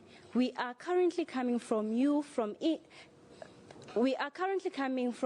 in the Eastern Free State. Kwakwa is the town. Now the residents here are saying they have been suffering from job unemployment, and also they say water has been a crisis. However, ahead of the national address that will be addressed by the President Jacob Zuma, they say that they want job opportunities. Joining me here is a mechanic of this place, Mapulane Mwiketsane. A very good morning to you. Good morning, ma'am. Point of correction, there is Tebe Ketsise, not Mapulane. I apologize for that. Okay, no, it's fine. My name is Tebe Ketsise, and I'd love to greet viewers at home and everyone. Can you please just tell us, how did this job of yours come about? Okay, I think this job came about a very huge difference within our municipality and the lives of the community at large, because the capacity building here consists of youth, and as you know that youth employment it's a very serious crisis within our municipality. So by the chance that I was given by the municipality, I made a very huge difference in other people's lives. We understand that you have other employees that are working for you. How many are they? Okay, I have 42 employees, and I also have it's ladies and guys in the workshop. Yes. We understand that the president is about to deliver the State of the Nation address. What would you wish he address about? Okay, my wish is that the president speaks about youth development. Like he talked about radical youth development, but it seems like it is not radical as it is. But I think if he can stand to that point again and say youth must get jobs, youth must be given a chance within our municipalities, I think that would make a very huge difference also within our lives as youth. We really need jobs. Yes. You also said something that the municipality has been trying to meet up with the youth. Like also you've been taking the cars and fixing them from the municipality. Has that worked for you? Yes, it has worked for me. Not only for me. Like I say, it worked for me. But the municipality gave one person a job who gave about 42 employees a job. So it worked for me. Also, it worked for them. Yes. Thank you very much. Okay, that was Tebe Ketsise, who is a mechanic in this. Joining us now is Mapulane Mwiketsane. She will be telling us on what she would love to hear the president addressing about. Good morning to you, ma'am. Good morning, ma'am. Can you please just tell us, what do you wish the president to address about later today? Okay, I would like to express that President maybe can speak about creating jobs, especially for youth, because now we are facing a problem with Kuga and other drafts because of high employment. Yes. You said that your sister is also in the school. What do you wish should happen to her?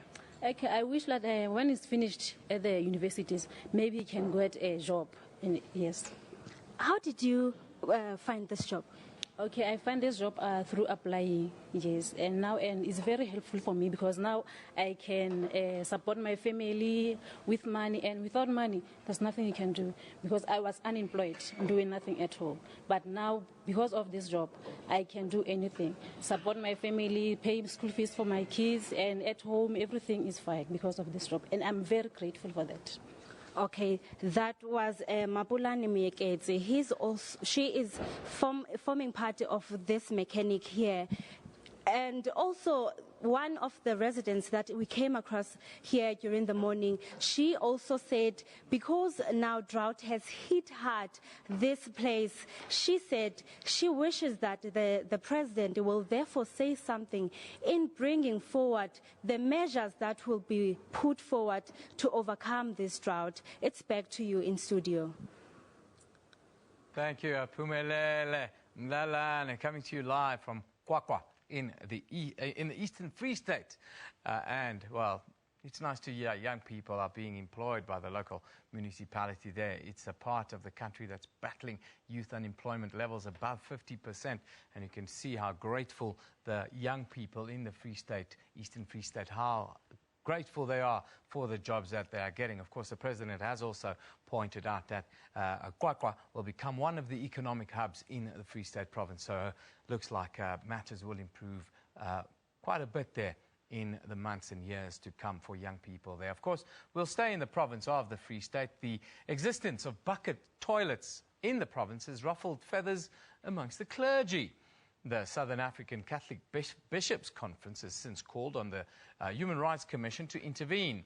The Church's Justice and Peace Commission has asked the HRC to probe the sanitation problem and come up with remedial action. It's believed that there are over 80,000 toilets in the province, a situation which they say has led to communities suffering indignity and humiliation. Deadlines for the eradication of bucket toilets have come and gone. In some areas, communities have been reliant on the bucket system for over 3 decades. The mushrooming informal settlements, believed to be a major contributory factor to the sanitation backlog. The biggest problem is the stench, and in summer it makes us sick. Especially children. They get diarrhea. In January, they were all sick. When you get out of the toilet, you smell bad. Even people next to you can smell you, especially in summer. Southern African Bishops' Conference have identified Mangaung Metro, Machabeng Municipality and Frankfurt in Mafube, local municipality, as some of the problem areas. We are based on dignity for people, our people. Then it means that now our people should be dignified with flushing toilets. It's for this reason that they've since asked the Human Rights Commission to intervene. Well, we have assessed the complaint and determined that there is a prima facie violation of human rights. We will then embark on an investigation to determine if any of the rights listed in Chapter 2 of the Constitution have been violated by the municipalities concerned and the Free State Provincial Government. The Free State Department of Water Affairs and Sanitation says the province has the highest number of bucket toilets in the country, and the availability of bulk infrastructure is a challenge. But it says 2 contractors have been appointed to eradicate the dreaded bucket toilets in formalized areas. Deputy President Cyril Ramaphosa has hailed the introduction of a national minimum wage as historic. He says the wage of 20 Rand per hour is not a living wage yet, but it's a start.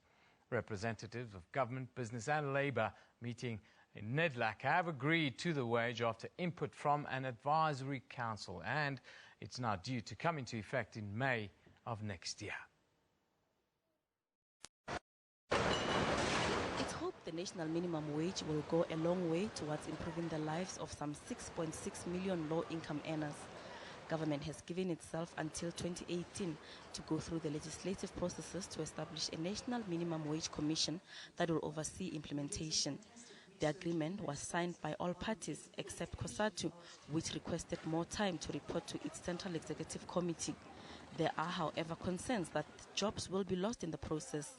Treasury did do some models early and found out that at particular levels we will lose quite a number of jobs. The panel reached a conclusion that whilst they recognize that, it is still important for us to look at the 6.6 million workers who will get additional income and be able to balance that with the number of jobs that could be lost. So, for instance, Treasury came up with a figure that if you went to 3.4 million, you could lose between 500,000 jobs or so, and slightly more. Sectors covered by the sectoral wage determination will be phased in over a 2-year period. Those that employ domestic workers will have to, in the meantime, pay at least 75% of the minimum wage, and farmers will have to pay 90% of it. The agreements on minimum wages through collective bargaining, they are not going to be affected except if they are lower than the national minimum wage. So same thing will apply to the sectoral determinations. For example, as we have said, the issue of the domestic workers and farm workers, we have agreed that they should be phased-in approach within 2 years. So that will be the process, because we want them also to be part of the national minimum wage. Businesses which find it difficult to comply with the minimum wage will have the option of asking for an exemption. Gloria Stofakomosi, SABC News, Johannesburg. Of course, we asked you yesterday, what do you think of 20 Rand an hour? Is it a living wage? Let's take a look what you guys have been tweeting us. This is yesterday's question. How do you view this? Connor Nazo says, it's not enough, but the majority will benefit, and employers must be monitored. Examples are the hour cutting, minimizing, and compliance. It can be problematic.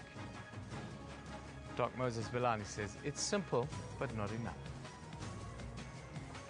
Paul says, it's not bad, because if they work 40 hours per week, in 4 weeks, they'll earn 3,200. I think domestic employers will afford this. Tsepo says, why don't the one who signed that wage also rate the same amount like other citizens? Stefana Zulu-Shoa comes in. No, I don't think this 20 Rand is enough, because we're working very hard and we earn nothing, he says. Of course, employers will tell you that productivity is too low and labor is expensive. What is a living wage? 20 Rand an hour? What do you think? Well, we'll be back with more on the State of the Nation address after a short break.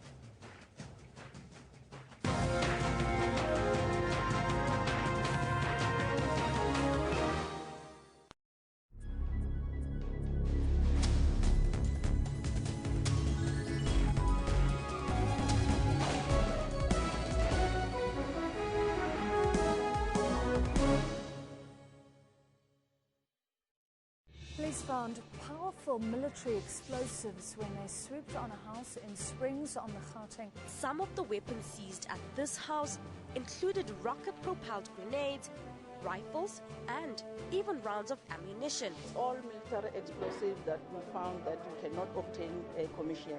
The weapons found at the house not only had the potential to cause major damage to property, but they also put many lives at risk. I could have lost any one of my family members, or most of my family members.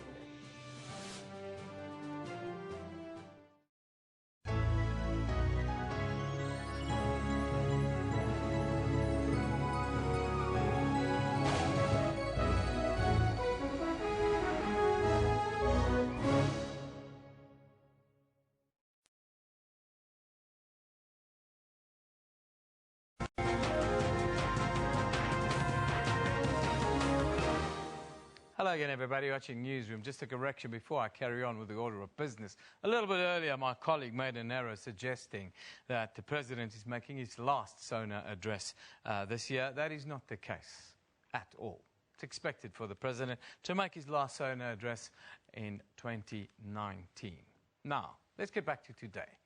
The plight of Itsaseng residents near Lichtenburg in the northwest continues. Some areas remain without water, a situation that's seen the recent resurgence of service delivery protests. Residents allege they're being supplied with contaminated water and no one is attending to their grievances.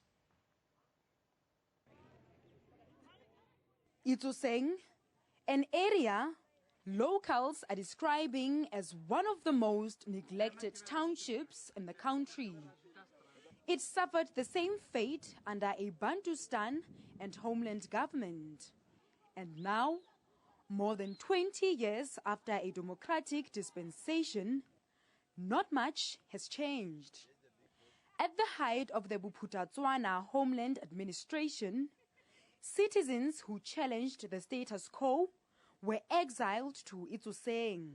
Even those that are graduates and diplomas, they don't have any work. That is the reason why we've got a lot of crime here in Itsoseng, because there is nothing that keeps them busy. And there is nothing that we can say that our youth, come 10 years, they'll be doing something. Since we voted in 1994, we have never seen any development in Itsoseng. Police personnel in Itsoseng must be beefed up. They must also give Itsoseng police more vehicles so we can have strict patrols. We also want policing forums that will fight crimes instead of helping to commit crime.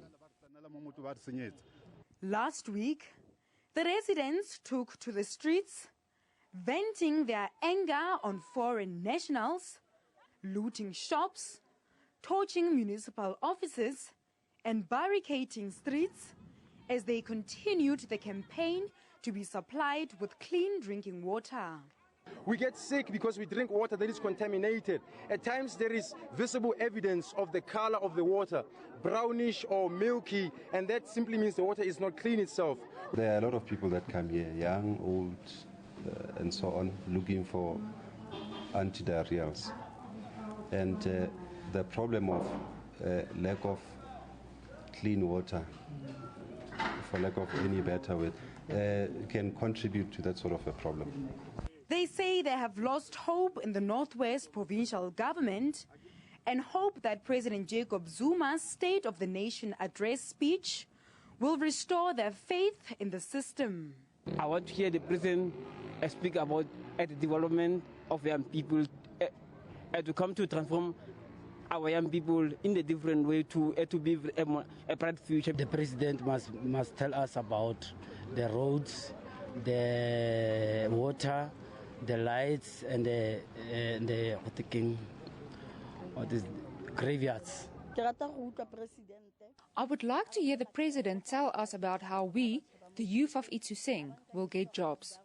For now, all they can do is wait and see ahead of Thursday's State of the Nation address. Their hope is that soon, Itsoseng will finally receive clean drinking water, a basic human right entrenched in the Constitution. Silwane Khachau, SABC News, Itsoseng in the Northwest. Yep, South Africans from all over the country have a wish list for the President's address tonight. Civil Society Group, Section 27, so they're looking forward to hear the President's plans for equality and social justice. Now, from our Sea Point studios, we are joined by, the Executive Director of Section 27, Mark Haywood. Very good morning to you, Mark. Thanks for being with us. I can't hear anything. You can't hear me, Mark? Are you sure? Oh, okay. You can hear me now? What do you want to hear tonight, Mark?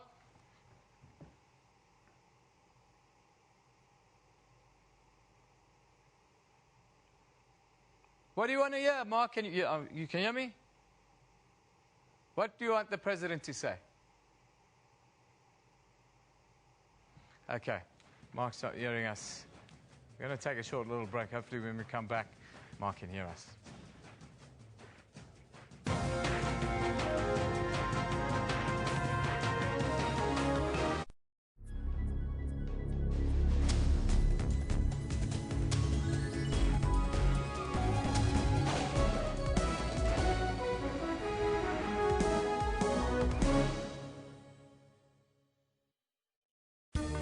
Water-wise, water is an essential need. The scarcity of it could lead to loss of many lives, including livestock, plants, and much more. It requires us to use it sparingly and responsibly in times of need, failing which our taps and sanitation will not function. For more on water and weather issues, stay tuned to News Today, every Friday at 4:45 Central African Time. SABC News, making you water-wise.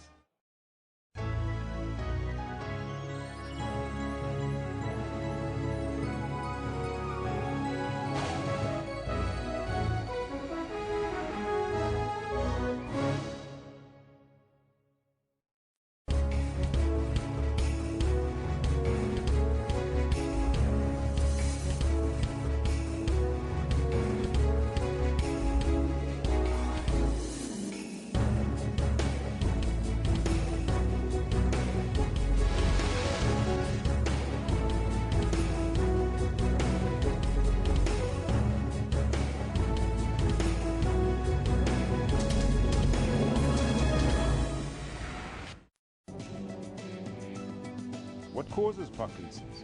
How common is it? Your research showed that it's slightly more prevalent in men. Yeah. It's equally affected at women as well. Yeah. And all races can be affected with Parkinson's. There is no such thing as one race is more prevalent than the other.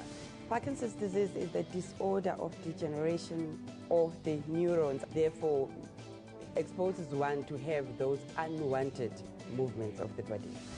I live my normal life. I wake up in the morning, I do some exercises here and there. It's just a movement disorder. It's going to affect how he lives his life. And I think as a family, it's just helped us get a little bit closer and surround him. Catch Health Talk every Saturday from 9 to 10 with Dr. Silo Mutawo.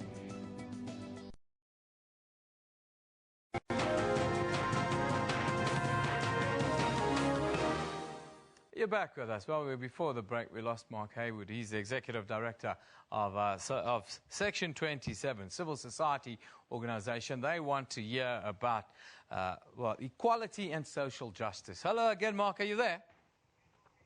I'm here, and good morning to you. Good morning to you. Great to have you back with us. Social justice and equality. Tell us what you want to hear. Well, you talk about social justice and equality, and I think what concerns us is that increasingly we are seeing social injustice on a wider and wider scale, and inequality that's growing deeper and deeper. So what we'd really like to hear is a statement that's not just rhetoric and not just promises, but offers concrete plans that can be measured from tomorrow morning, that will start to narrow that inequality and will start to bring justice to people. You know, I've been listening to you, watching your inserts with people in different parts of the country, and our country's in a terrible state. You know, there's 12 million people who are hungry, more young people are unemployed than employed, people don't have access to clean water. It's not good enough. We are a rich country, a country that's rich in resources. And so I want change, and I think that's the feeling of many, many people out there. We have got to have change. No more promises, no more false commitments, real change, real programs. There's no real silver bullet to change the economy, is there? We're in a global economic downturn. We're battling to get the right growth numbers in order to change that, the fate of the nation. We are a little bit under the cosh, if you can put it like that. How do we change that? What plans do you have? Well, we are under... To some extent, we're under the cosh, but actually, that's not a good enough excuse.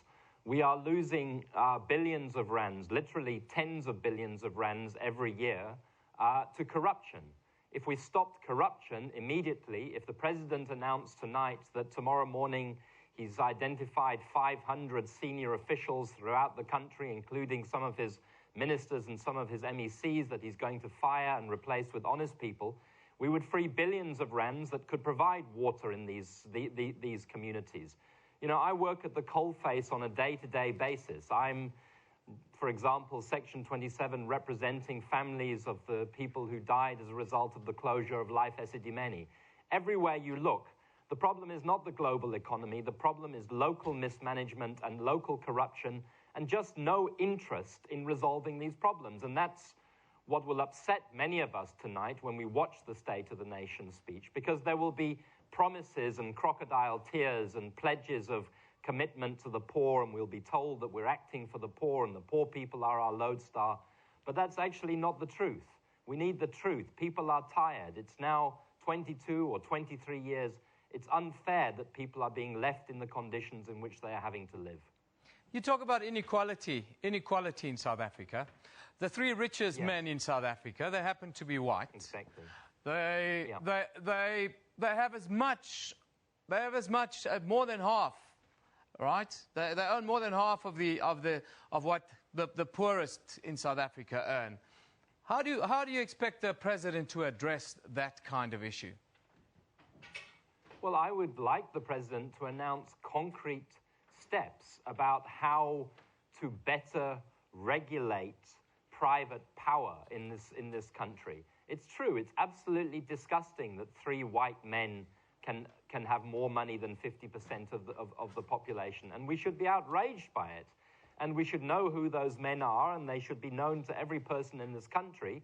And we should be saying to those people and their families and many other people like them that this is immoral, that it's unacceptable. You know, we are a country that has put into our constitution a commitment to equality and a commitment to transformation. We've got to get there, and to get there, that means tampering the greed and the selfishness of the people at the top of the food chain, and it means as a society doing everything we can to lift the millions of people who find themselves at the bottom through no fault of their own. But you know, statements about this with no action, we're tired of. We need to see real action if we're going to get change. What do you think of the new national minimum wage of 20 Rand an hour? Well, I have mixed feelings about it.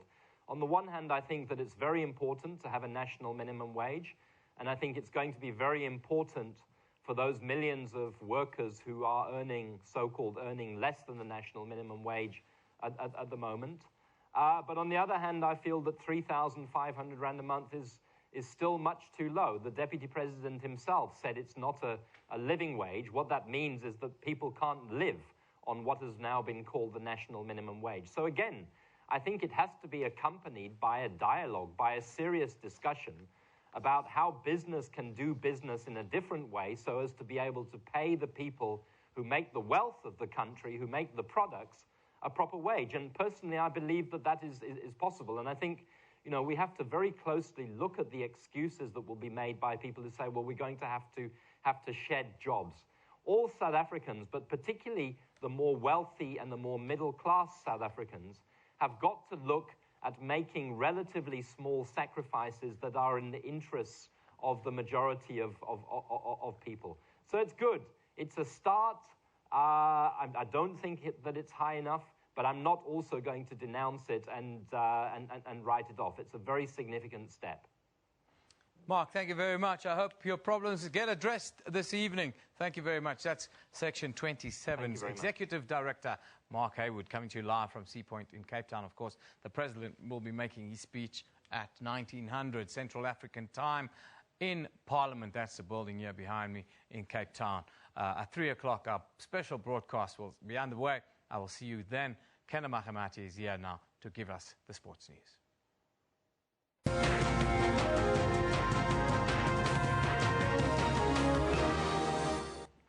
Thank you very much, Yeba. Seems like we've got our hands full, all preparing for Sona today. But before we get to any of that, let's bring you a little bit of sporting news. My name is Kendall Makamat and you're watching Newsroom. Now, SuperSport United have reclaimed the position at the summit of the Absa Premiership from last season's runners-up, Bidvest Wits. This after a comprehensive 5-2 win over Golden Arrows at the Lucas Muripe Stadium in Pretoria last night. The league fixtures on Wednesday also produced victories for the defending league champions Mamelodi Sundowns, while Orlando Pirates were held to a draw away from home. Similar to 4 Absa Premier League fixtures on Tuesday, which produced a total of 15 goals between them, it was raining goals at Lucas Muripe Stadium in a contest between hosts SuperSport United and Golden Arrows. Following a subdued first 45 minutes, the contest came to life in the second half, Renelo Letsolonyane putting the home side in the lead with a beautiful finish. 2 minutes later, one soon became 2-2, Sophala doubling Matsatsansa's advantage with a powerful strike.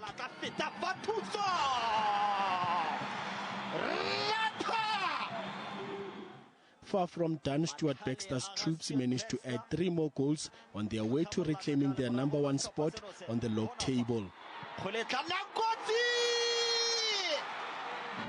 Not going down without a fight, Golden Arrows also had a say in the contest, managing to score 2 consolation goals. The final score, 5-2. Half-time, we changed the pressing shape and we changed the support to the front players, and we demanded that we improve our set plays because we were giving away far too many. And I think all those things together, it meant that we gained the upper hand quite quickly. Defending league champions Mamelodi Sundowns registered a win in their first league fixture of 2017 thanks to Themba Zwane's 78th minute goal. Castro, chance for Zwane! Goal! The win sees Sundowns move to 5th on the log standings with the 22 points, 5 points behind SuperSport United, who have played 5 games more. I told you before the match, I said this one is the one that we just have to take it. We don't have to play pretty, but we've got the experience from Champions League. We know how to play a game like this under stress and under pressure. Orlando Pirates, who will be facing Mamelodi Sundowns in their next league match, managed a disappointing draw away to Platinum Stars. While the game between Polokwane City and Maritzburg United at the old Peter Mokaba Stadium also managed to produce a draw. Joseph Mohale, SABC News. Now, before I bring you the log standings, let's have a quick reminder of where the results stand from last night. You'll see that it was a 5-2 drubbing that Golden Arrows received at the hands of SuperSport United at Lucas Moripe last night. Royal Bafokeng was hit with a 0-0 draw between Orlando Pirates and Platinum Stars. And everybody's saying Pirates needs to get a coach before they can start producing what it is we know they can produce. Bloem Celtic 0-1 against Mamelodi Sundowns. Pito totally satisfied with those 3 points, even though it was a single goal. It says win ugly, doesn't matter, just get that win. Polokwane City, a 1-0 draw between them and Maritzburg United at the old Peter Mokaba Stadium, which now brings us to the log standings. Well, starting with the top 8, have a look at that. Top 4 have not changed since the Christmas break. SuperSport United, Bidvest, Cape Town City, all on 28 points. But of course, it is number of wins as well as goal difference that's making the difference here. 16 to the good for SuperSport United, whereas Wits are on 11 to the good and Cape Town City 3 to the good. Kaizer Chiefs, they're still in 4th position on 27 points. Moving upwards though are Mamelodi Sundowns. Watch this space. Mamelodi Sundowns have only played 10 matches, yet there they are sitting on 22 points, having won 7 of their 10 matches. They've got lots of games in hand, but they're still to be played. Don't forget that. Polokwane City and Golden Arrows moving downwards. Maritzburg still in 7th position. Looking at the bottom half of the log, you'll see there's been quite a lot of movement being made all the way through the top half of this bottom half. Chipa United moving upwards on 19 points. Orlando Pirates and Ajax Cape Town on 19 and 18 points respectively, moving downwards. And Platinum Stars, they're sitting in the 12th position. They've got 15 points, just like Bloem Celtic, who've also slipped after last night's result. Free State Stars still sitting just above the relegation zone in 14th on 14 points. In the danger zone, Highlands Park, Baraka FC seem like they miss the NFT.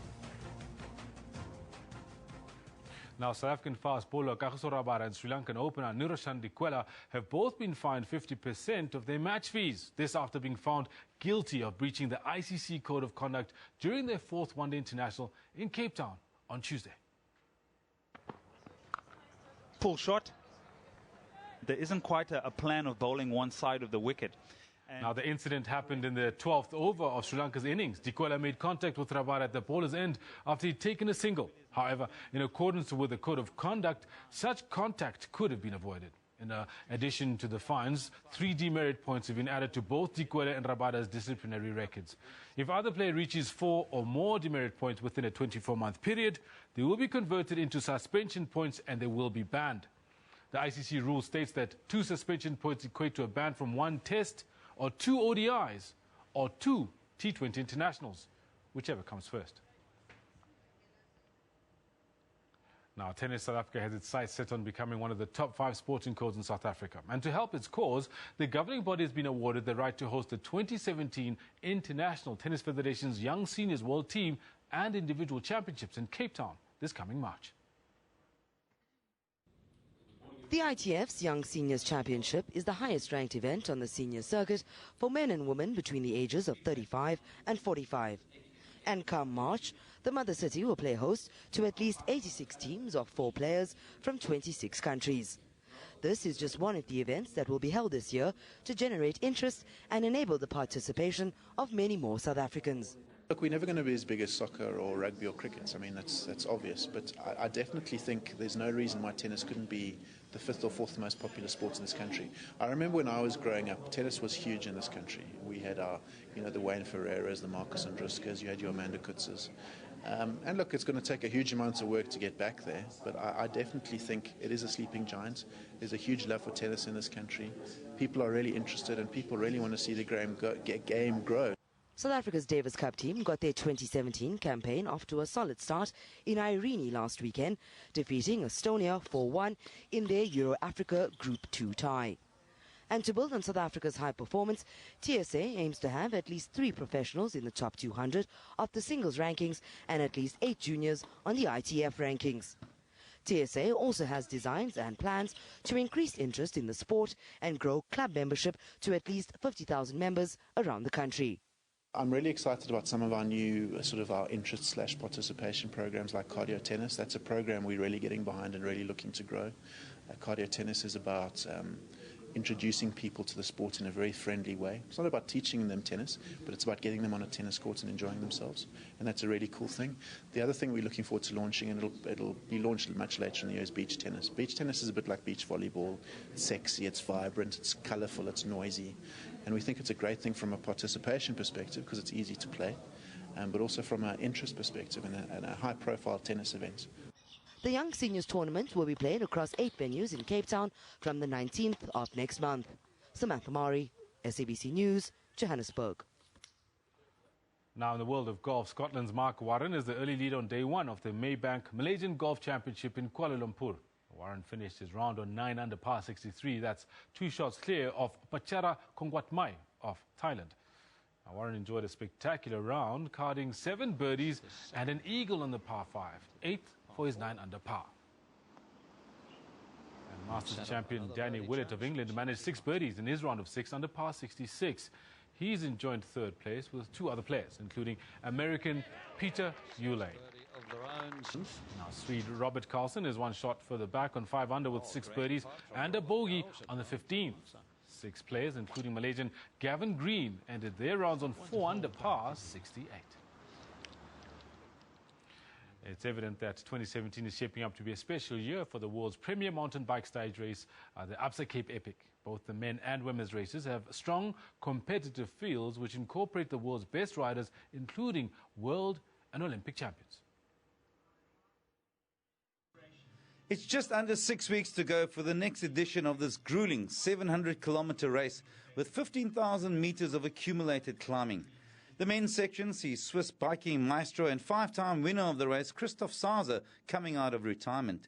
Together with his partner, Jaroslav Kulhavy, who has won an Olympic gold and silver medal, they will once again be vying for top honours. It's the best world-class field ever in the Absa Cape Epic, with maybe 8 to 10 teams having backups. So Bacha is getting bigger, everybody takes it super serious, which has been always the case, but now, there's also a big density.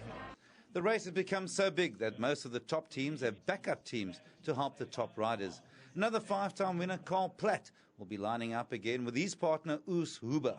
You must see the Cape Epic grown over years, and it became the most popular race in the world, I would say, and people are getting more excited and more interesting in that race. That race is very special. I mean, the route is very long and it's very hard.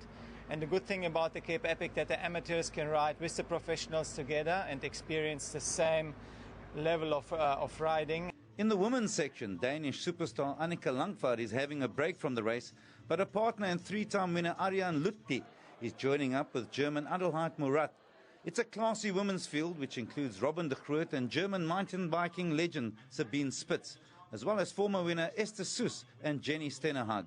Yeah, I would say the Absa Cape Epic is really one of the most prestigious mountain bike races in the world. We've got the Mountain Bike World Cup, which is very big, but the Absa Cape Epic has really got a lot of media attention, which is very important for us professionals, and it's an amazing race. It's really the Tour de France of mountain biking, you can call it. Absa Cape Epic takes place from the 19th to the 26th of March. Craig Murray, SABC News, Cape Town.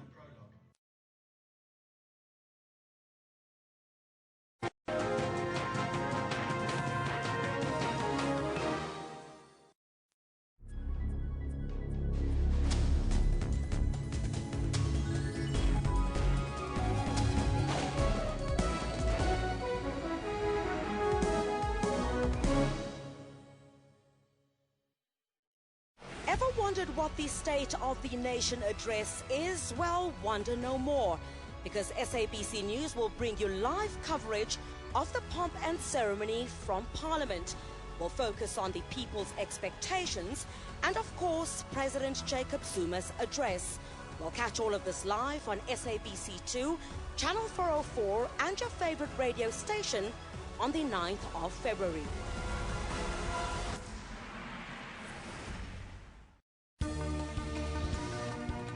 We make sure to be where news is happening, both locally and globally. For the latest business news, stay with us. From South Africa to the world, we've got all your latest sporting news.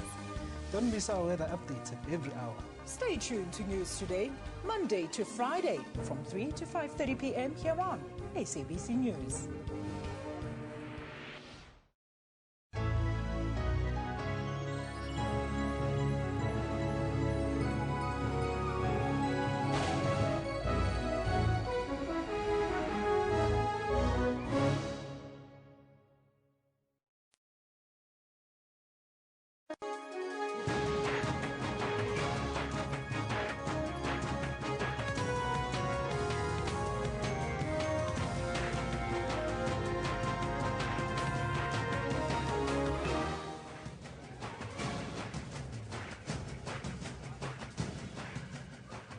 Africa. This is the final hour here on Newsroom. I'm Elvis Presland. And I'm Kendall Makamati. We'll be with you until 12 o'clock. Now, the focus this morning is on President Jacob Zuma, who's delivering the State of the Nation address tonight. Kendall?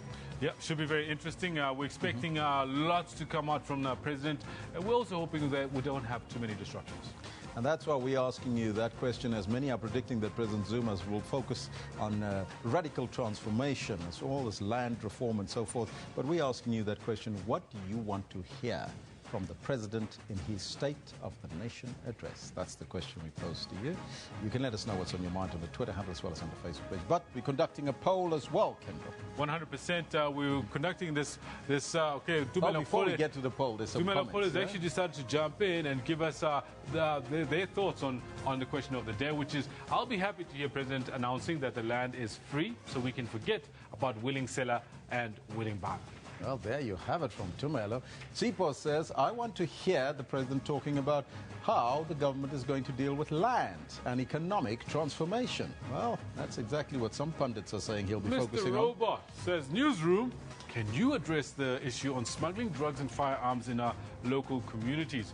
Who supplies these things? Now, that's a good theme there waiting there, Mr. Robot. We'll definitely take a look into that because it's a problem issue within our communities. Siafana says, I want to hear that he's going to build or open better job opportunities. Sona 2017. And Kulani Mwekazi reckons, I'd like to hear him talking about making education the priority by making funds available to all deserving students. Well, there you have it. These are some of your thoughts. You can let us know what's on your mind. But we're conducting that poll, and it's even digging a little bit further because we're talking about political parties in Parliament that say they expect the President to address economic transformation. Remember, the President speak about radical economic transformation. We spoke to the professor a little bit earlier, and he indicated in terms of what that relates to. But can we transform then the economy to benefit the majority, Kendall? Look, some of the tweets that we've just received as well, we're talking about that, is it not? And Lawrence Bailey comes in to add on to that, Elvis. He says that we must transform the economy, not just for the majority, but for all South Africans, black and white. South Africa belongs to us all. Now, it went a little bit fast, but we'll come back to the poll again so we can see the numbers. Mish says the only way to transform our economy is for the state to have full control of land. That's what we want to hear, says Mish. Sipo reckons if you transform it via BEE, it will not benefit the majority, but only a few black people. A selected few, I might add this, Sipo. Barry says we all talk about transformation, but where are the Khoisan people? They are the lawful owners of this country, not black and white. Well, so claims Barry Martin. What do you make of that? These are some of your comments. Let's take a look at that poll again, just to make sure that we got the numbers, because it was very quick. I don't know if everybody saw it. 136 votes in, 65% are saying yes, we can transform the economy to benefit the majority, and 35%, Kendall, are saying no. There's still a lot of expectation, clearly, from our viewers that the economy can be transformed, and let's see if the President is able to meet those expectations tonight. Well, there we go. Let's get now down to business and take a look at your headlines.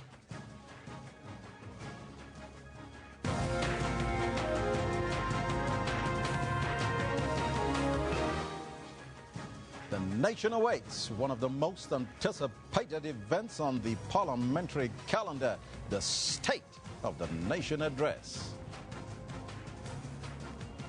President Zuma says that he is looking forward to deliver his State of the Nation address later today. And Deputy President Cyril Ramaphosa has hailed the introduction of a national minimum wage as historic.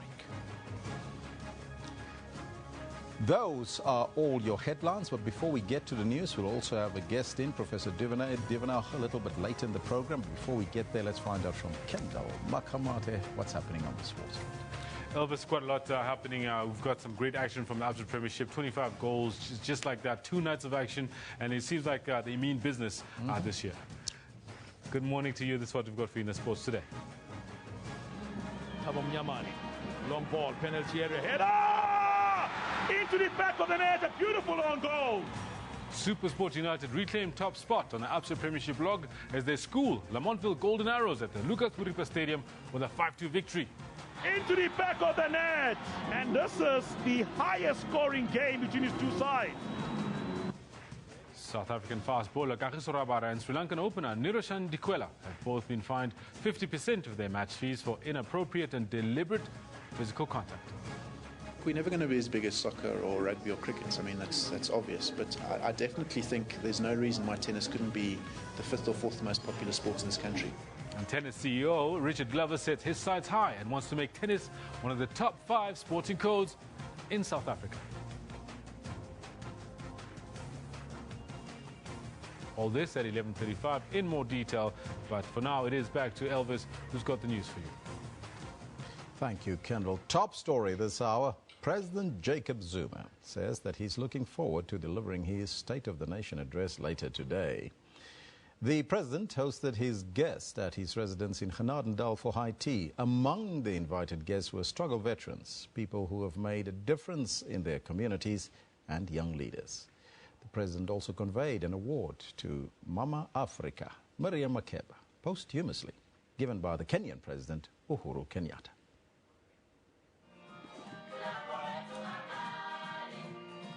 With some music on the background, President Zuma putting the final touches on his speech. Looking relaxed, he says he's ready to do the job the nation expects of him. Today, we are looking forward to the State of the Nation address. The time has come, the day has come, wherein we are going to be talking to the nation. And we are very happy that this moment has come.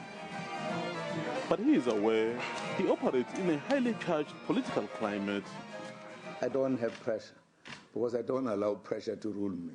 So with me, I do my work, and I know people take it in different ways. That's their own right as Democrats.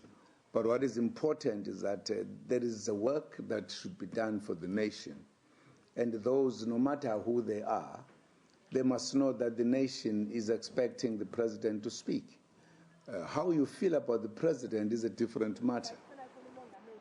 Earlier, he hosted several guests for high tea. He says it's people like these who give him an inspiration. Among them were struggle veterans, the young, and those who've made a difference in their communities. He also used the occasion to deliver the award conferred on Miriam Makeba by Kenyan President Uhuru Kenyatta. It feels amazing. I'm very honored. I'm grateful to Kenya. I'm grateful to His Excellency President Jacob Zuma as well, to the President of Kenya. Mama, as you know, she was Mama Africa, and it's always good to know that she is still being recognized for their contributions. Mohausi Shuena was also invited. She's the founder of the Lazy Makoti, a cooking, retail, and culinary school startup. At the Lazy Makoti, we work to preserve and celebrate traditional South African food. And it's a great honor to be here, to have the president invite me. I was so shocked and honored to get such an invite. Yeah, I'm very happy to be here. I still can't believe it's also surreal. Later this evening, all eyes will be on Parliament as President Zuma delivers his address. The economic transformation is expected to take the center stage. Mzwandile Mbethe, SABC News, Cape Town. You're watching Newsroom, a special focus on the State of the Nation address. Now, it's only hours away, and all preparations have been wrapped up, and the people of South Africa are looking forward to the President's much-anticipated speech tonight. Now, as a build-up to it, we go live to our SABC reporter, Abra Barbia. She's in Parliament for an update on what's happening on the ground. Abra, very good morning to you. Can you give us an update on what's happening there?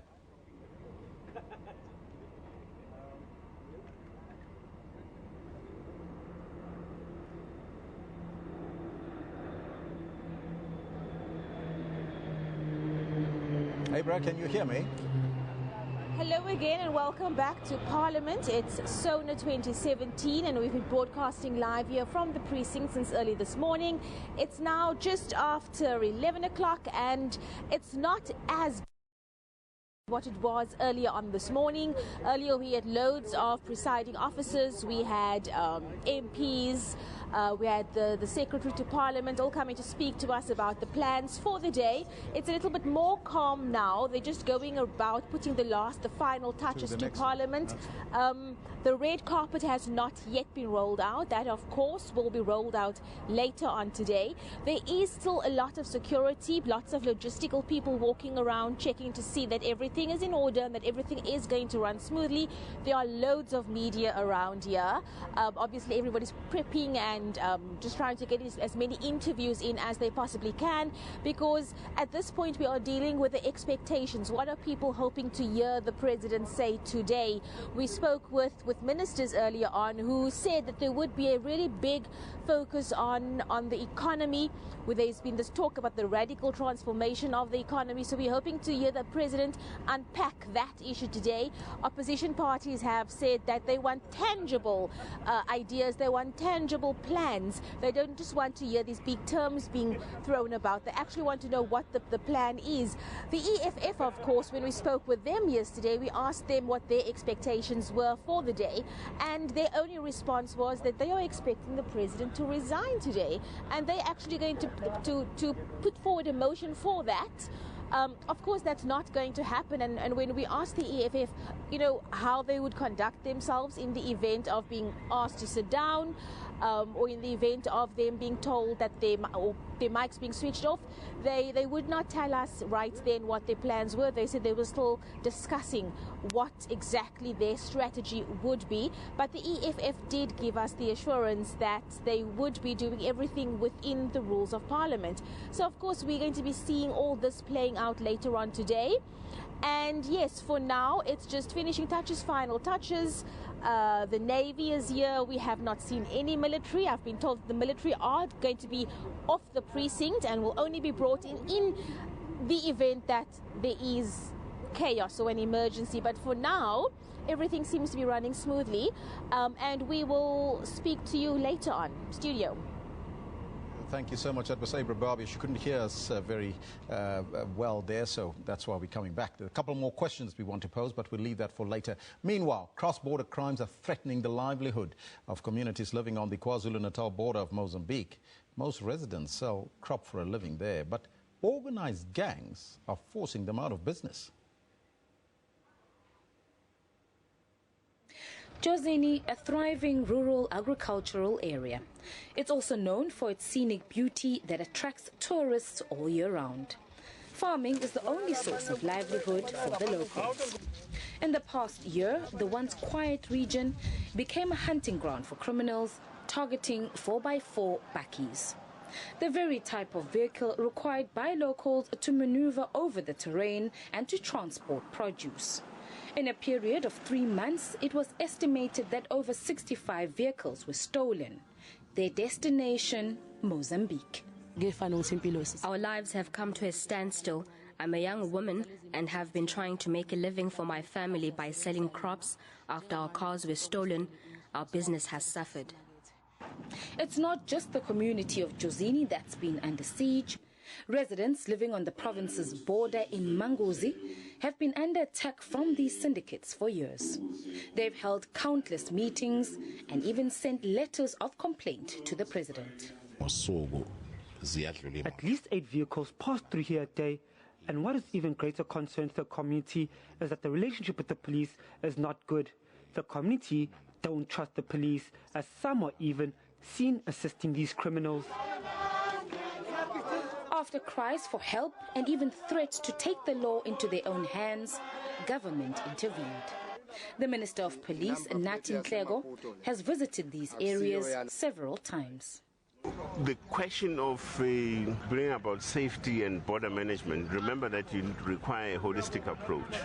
So it's not only your barriers and policies or the fence that can only yield the solution and so on, but you also need to deal with the human element amongst other things and other systems that we may have got to look into to ensure that the borders between the two countries are effectively sort of policed and managed for that matter. So it's not one solution that will just simply bring the total sort of solution to the problem.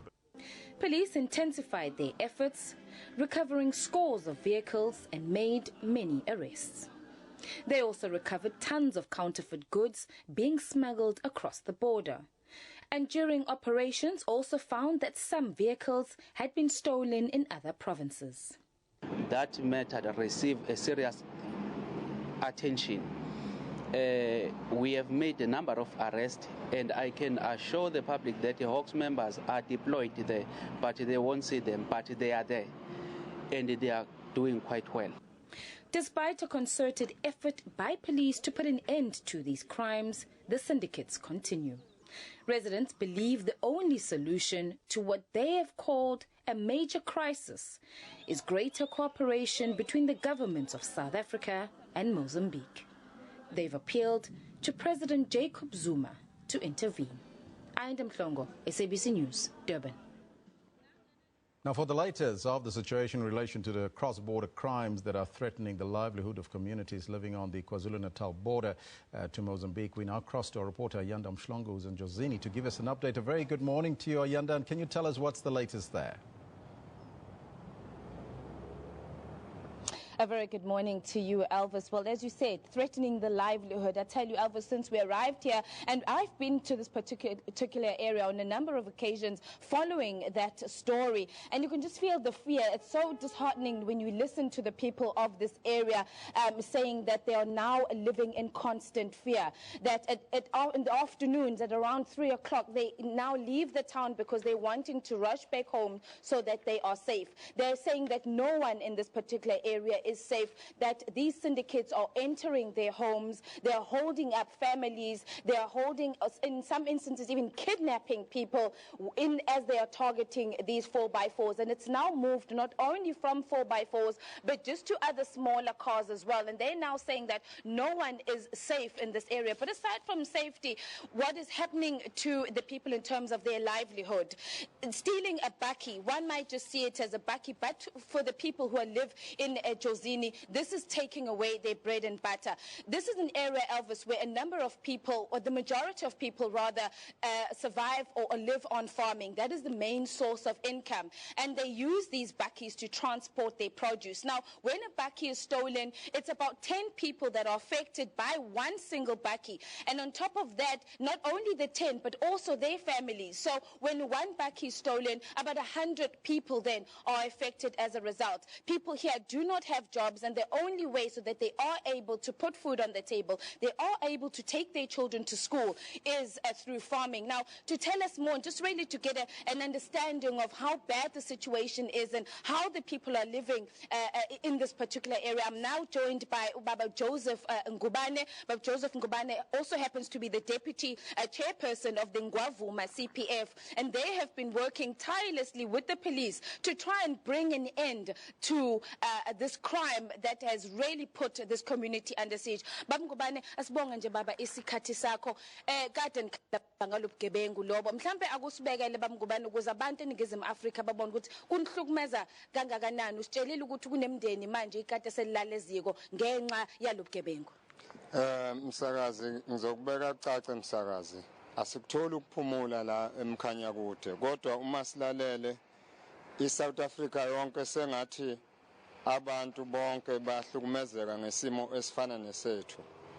Njengamanje ngoba ngikhuluma nawe emsakazi kunezimoto ezithathiwe ngeviki ephelile. Uma zithathiwe lezi moto namanje azikatholakala emsakazi kodwa sesilandele umoyana siyawuthola wale yodwa eyikhondo okuyiyona esiza umphakathi umndeni wakulowo muzi. Kube sekuba ngenye nayo umama wakhona kade ngifonela ebusuku abayithathile emsakazi ebusuku namhlanje. Nayo bayithathile emsakazi sisalaleleke ukuthi ngoba sisafonile siyakwazi ukusizakala. Ngoba okubalekile sokucelayo ukuthi umengameli njengoba ezothula inkulumo yakhe sikulindele ukuthi umengameli ayikhuluma indaba yemoto zasemkhanya ukuthi sizosizakala kanjani ngazo kanti neSouth Africa yonke ngoba kuthinta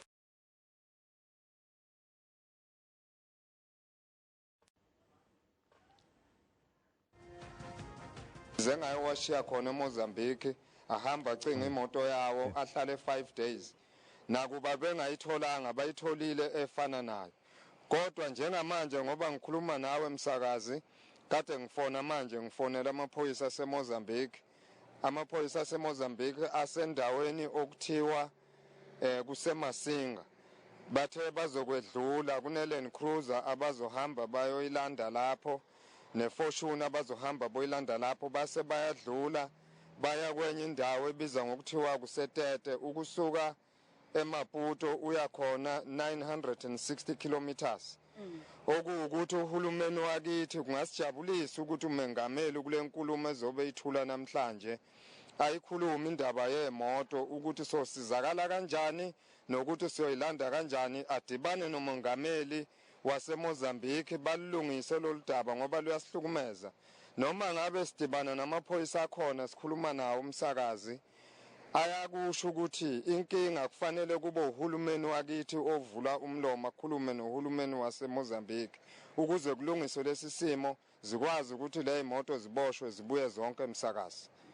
Bamngubane ngokwenhlalo nje nayizolo kade sinani nathi nisitshela njengentatheli zake SABC nithi sikhambe siqaphele abantu bakule ndawo bahleli kabuhlungu bahleli ngokusaba ukuthi noma ngasiphi isikhathi lezi gebengu zingase igasela. Abahlezi impela kahle emsakazi kangangoba umama nje kade fona izolo uma uzwa sengathi ukhona ukuhamba eminyango noma kuyinja noma kuyimbuzi usohlala wethukile emsakazi ngoba bakungenela noma ngabe yinini nikhonjwe ngebhamu niphucwe imali nithathwele amakhadi asebhenki nibuzwa ama-pin code baplake iayini obondeni bakufake iayini.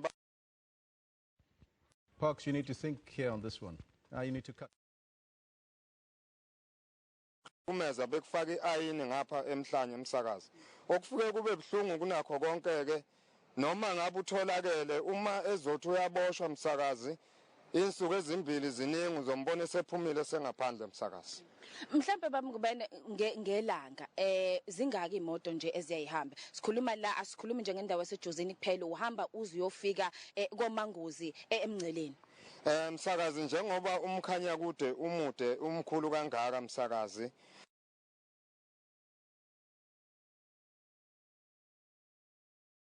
Well, that's where we got to leave it. Some terrible sound there. We apologize for that, the sound as well as the visuals coming through from KZN. Not the best, but of course we'll keep you updated on that story. Looks like a terrible story there. Now, some members of the Union Nahau in Parliament, where the State of the Nation address will take place tonight, will be working from home today. According to the local Nahau chairperson, Stembiso Tembe, workers have been instructed by the Secretary of Parliament not to report for work. Personnel from the security cluster will do their work. Now, this comes amid an outcry over the deployment of over 400 soldiers for Sona.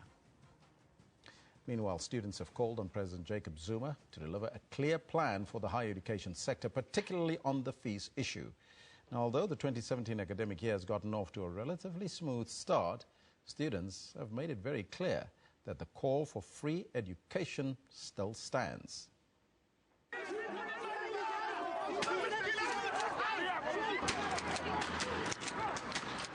Fees must fall protest action that government would want to avoid this year. This is the year in which we hope this issue of fees will be addressed in one way or the other. The commission that is dealing with fees is reporting this year. But some students say it's either free education or more protest action. It's not a threat, it's a promise. We don't make threats, it's a promise that 2017 is a year of free education. Our parents can't afford to pay for education. It's a stalemate, and students are looking to the president to address their expectations. I expect the government to put in more money into education. We saw in 2015 and 16 that students are crying out. But I think more money put into tertiary institutions would be a suitable thing for our students to hear from the president. Lots of us, it's a struggle with money and all that. So, because this is for our future, and if we can't study, we won't have a great future. But what can the president realistically offer with his Sona speech? What we need is a roadmap. We need to be able to say, this is where we are now. In 5 years, this is where we want to be.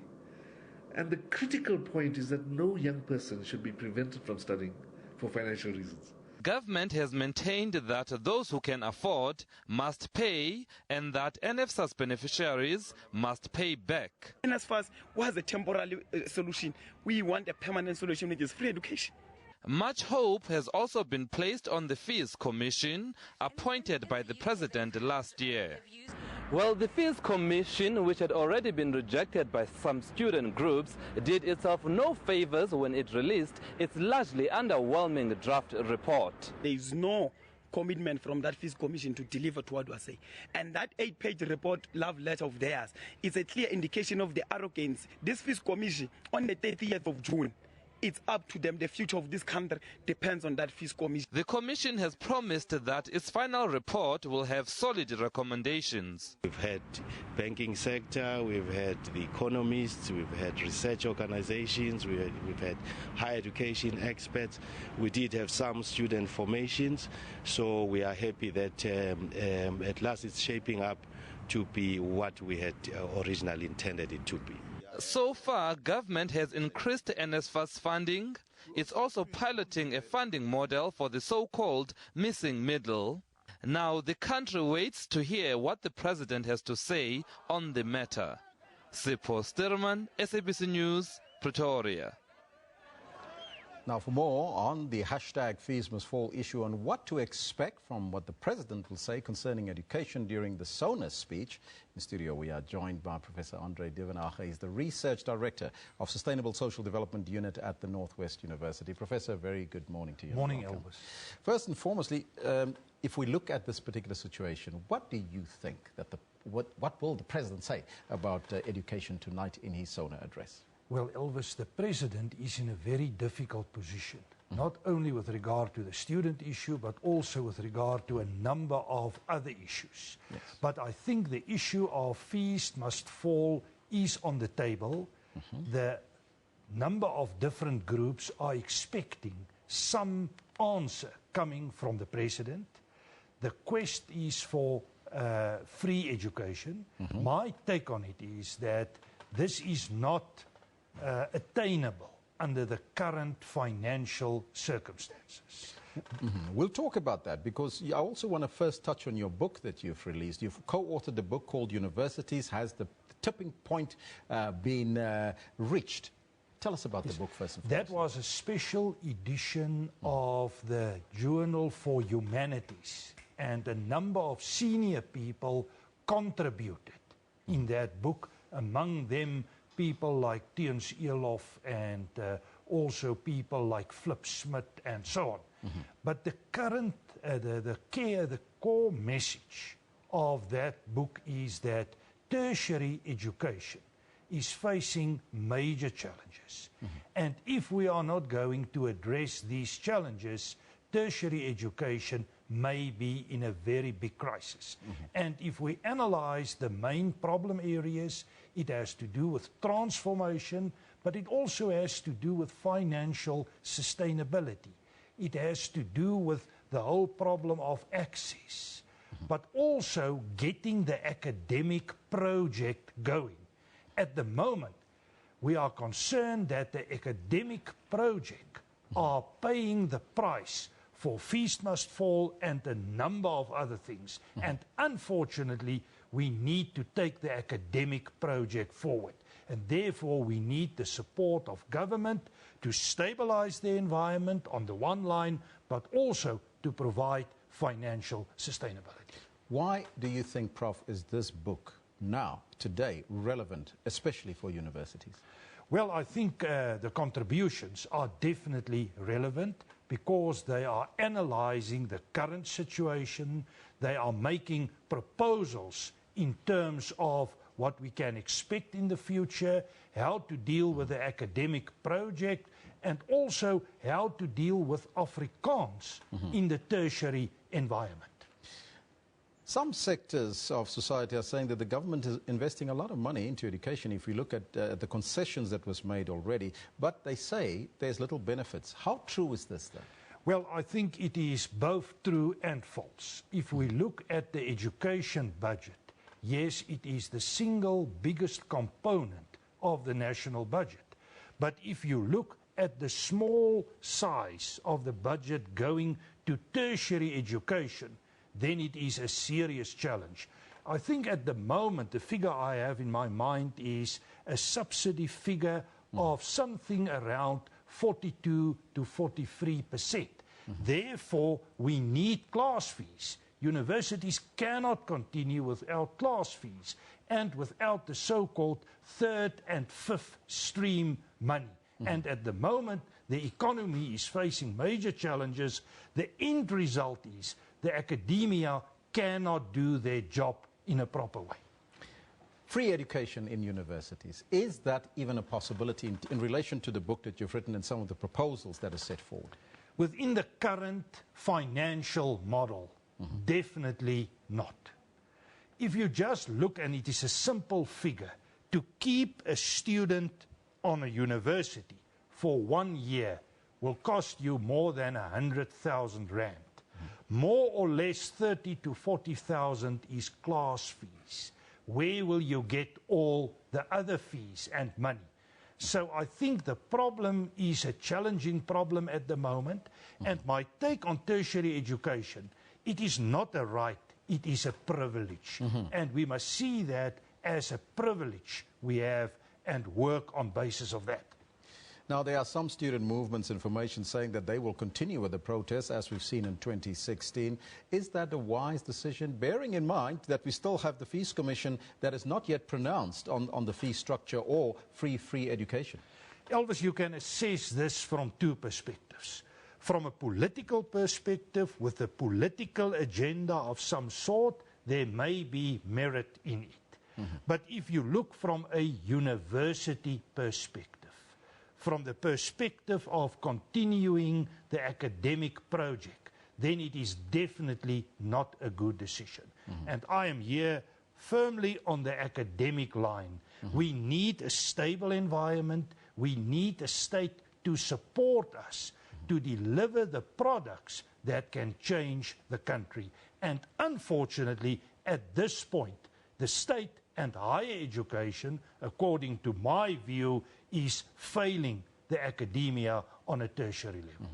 Well, at this point in time, the Fees Commission has released a draft report, and you heard some of the student movements earlier saying that this is a love letter. It's not even a full report. What do you make of that, and can we expect something else to come from the Fees Commission? Well, I think they need to come with very specific Do they proposals. need to look at your book as well? Well, they can read the book, and that will be definitely helpful, or the articles in the magazine. But definitely, we need to get something on the table. We need to get a consensus in order to continue. Just one figure. I think the number of tertiary students doubled in the period between 1994 and I think around 2013 to 2015. And we do not have more institutions, we do not have more capacity, and at the end of the day, standards will go down. And that is our big concern. Now, according to your observation, tonight is the night. It's the big night for the President's State of the Nation address. Expectations from there that will come, that will talk directly to the students' concern as well as academia's concern. Well, we hope that we will get some direction from the side of the President and from the state and higher education. I believe they need to address higher education, but we know the focus is going to be on radical economic and to a certain extent social transformation. And I am a bit afraid that there are bigger issues at the moment. The president is fighting for his own survival. There's a succession battle that is going on within the ANC. And maybe the focus won't be as strong as it should be on higher education. But if this is the case, we can expect more instability throughout the year, and the academia cannot afford this at this point in time. Will it affect the day-to-day running of universities, you think? Without any doubt, yes. Professor, that's where we got to leave it. I thank you so much for coming through and joining us now. That's where you have it. That is what we're talking about. Education, it's the big thing tonight. State of the Nation address. The President will address the issues. That was Research Director of Sustainable Social Development Unit at the Northwest University, chatting to us, Professor Andre Duvenage, here in studio. Well, we'll take a short break. And we'll be right back. We'd like to get your expectations on our Twitter page as well as on our Facebook page. What do you expect? What do you think might come out of the Sona address tonight by the President?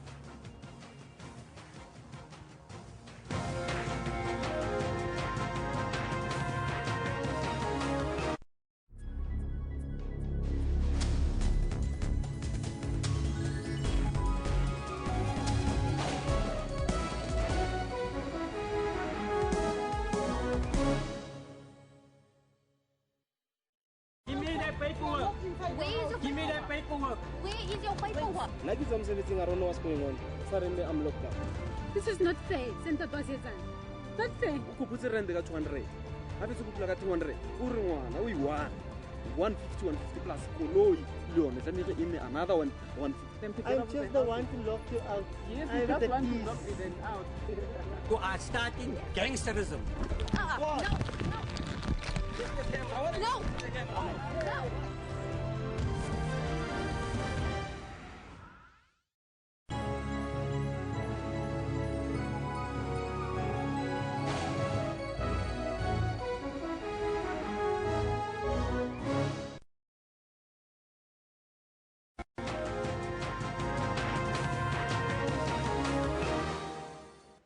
Good morning to you. My name is Kendall Makamat, and I've got your sport on the Newsroom. We've got lots to get through, so let's get right to it, shall we?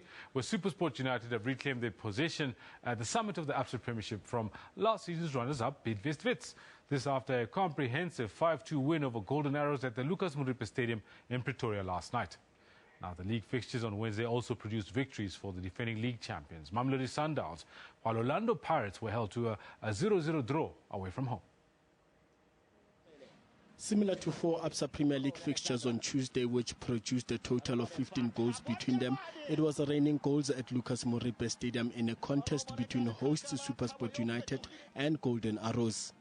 Following a subdued first 45 minutes, the contest came to life in the second half, Renelo Letsulonyane putting the home side in the lead with a beautiful finish. 2 minutes later, one soon became 2-2, Sophala doubling Matsatsansa's advantage with a powerful strike.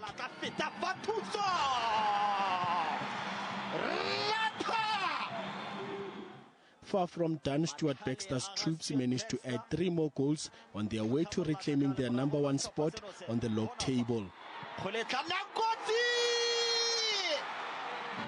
Not going down without a fight, Golden Arrows also had a say in the contest, managing to score 2 consolation goals. The final score, 5-2. Half time, we changed the pressing shape and we changed the support to the front players, and we demanded that we improve our set plays because we were giving away far too many. And I think all those things together, it meant that we gained the upper hand quite quickly. Defending league champions Mamelodi Sundowns registered a win in their first league fixture of 2017 thanks to Themba Zwane's 78th minute goal. Castro, chance for Zwane! Goal!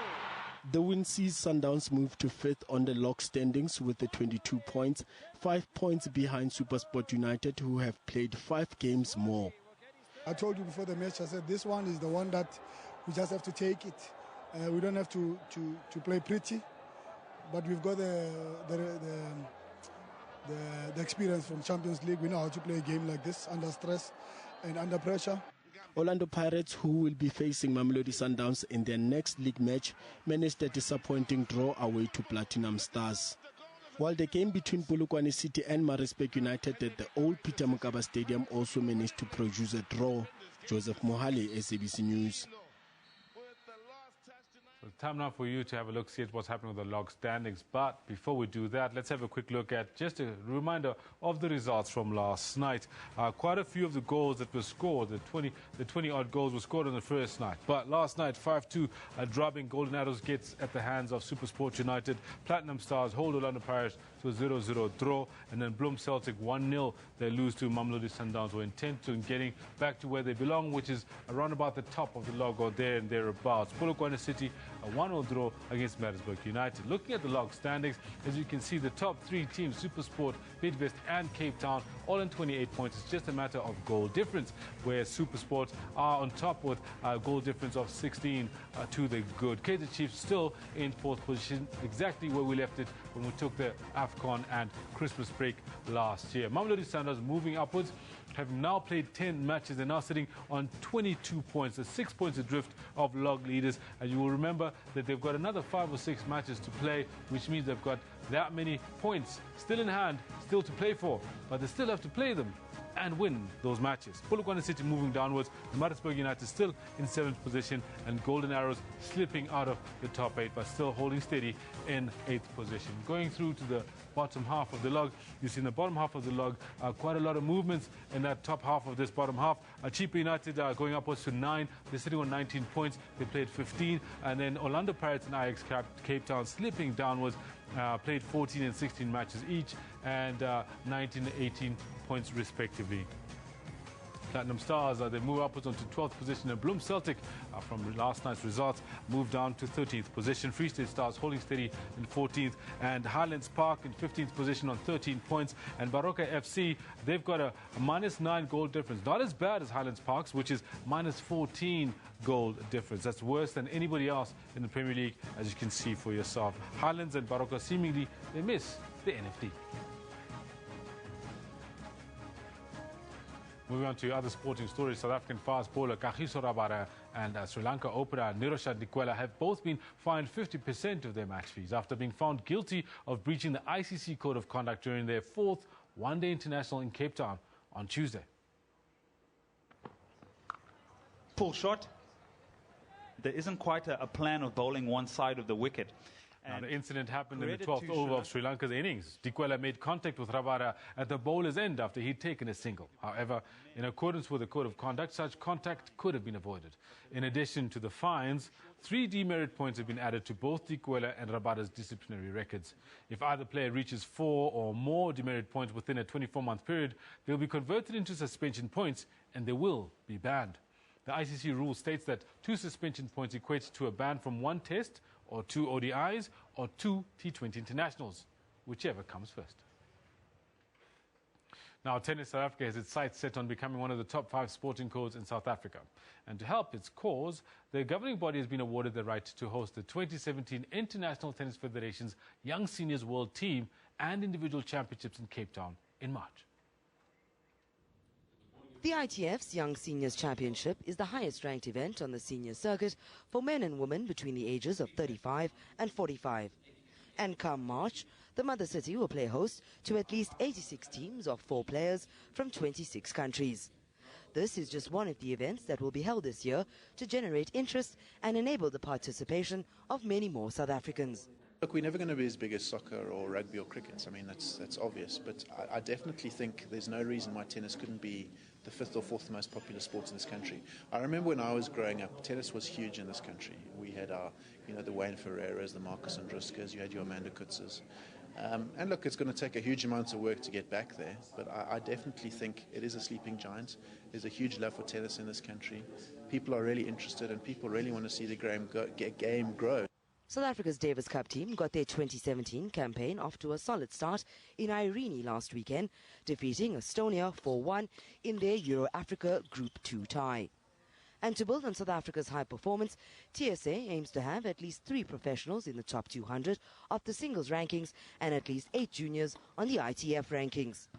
TSA also has designs and plans to increase interest in the sport and grow club membership to at least 50,000 members around the country. I'm really excited about some of our new our interest/participation programs like cardio tennis. That's a program we're really getting behind and really looking to grow. Cardio tennis is about introducing people to the sport in a very friendly way. It's not about teaching them tennis, but it's about getting them on a tennis court and enjoying themselves. And that's a really cool thing. The other thing we're looking forward to launching, and it'll be launched much later in the year, is beach tennis. Beach tennis is a bit like beach volleyball. It's sexy, it's vibrant, it's colourful, it's noisy. And we think it's a great thing from a participation perspective because it's easy to play, but also from an interest perspective and a high-profile tennis event. The Young Seniors Tournament will be played across 8 venues in Cape Town from the 19th of next month. Samantha Mari, SABC News, Johannesburg.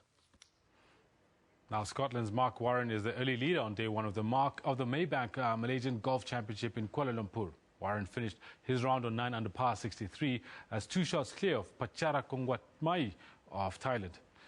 Warren enjoyed a spectacular round, carding 7 birdies and an eagle on the par 5 8th for his 9 under par. And Masters champion Danny Willett of England managed 6 birdies in his round of 6 under par 66. He's enjoyed 3rd place with 2 other players, including American Peter Uihlein. Swede Robert Carlson is 1 shot further back on 5 under with 6 birdies and a bogey on the 15th. 6 players, including Malaysian Gavin Green, ended their rounds on 4 under par 68.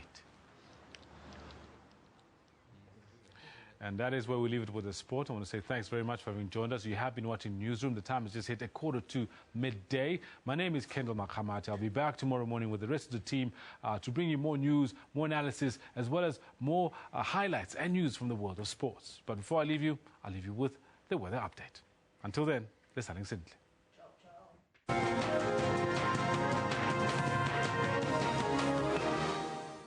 Hello there, welcome from the weather desk. It is going to be quite a hot day towards the Western Cape province, where all focus is for today and possibly tomorrow as well. You know, the rest of the week is just going to be everything state of the nation. Yes, over the Western Cape province, it is going to be quite hot. Temperatures for Cape Town at 29 degrees. But I want to bring your attention to what's happening in Madagascar. Heavy rainfall is expected there, so do you expect downpours, especially along the southern part of Madagascar. We're expecting that the heavy rainfall between today and Friday and possibly into your weekend as well. Again, rainfall towards Mozambique and the northern part of southern Africa, going all the way towards Namibia. Do expect up to 60% chance of rain, and it moves all the way towards the northern parts to the DRC. Much of the southern part of the DRC should see some good chance of rain over the next couple of hours, but slightly less towards the southwest and also along the eastern side.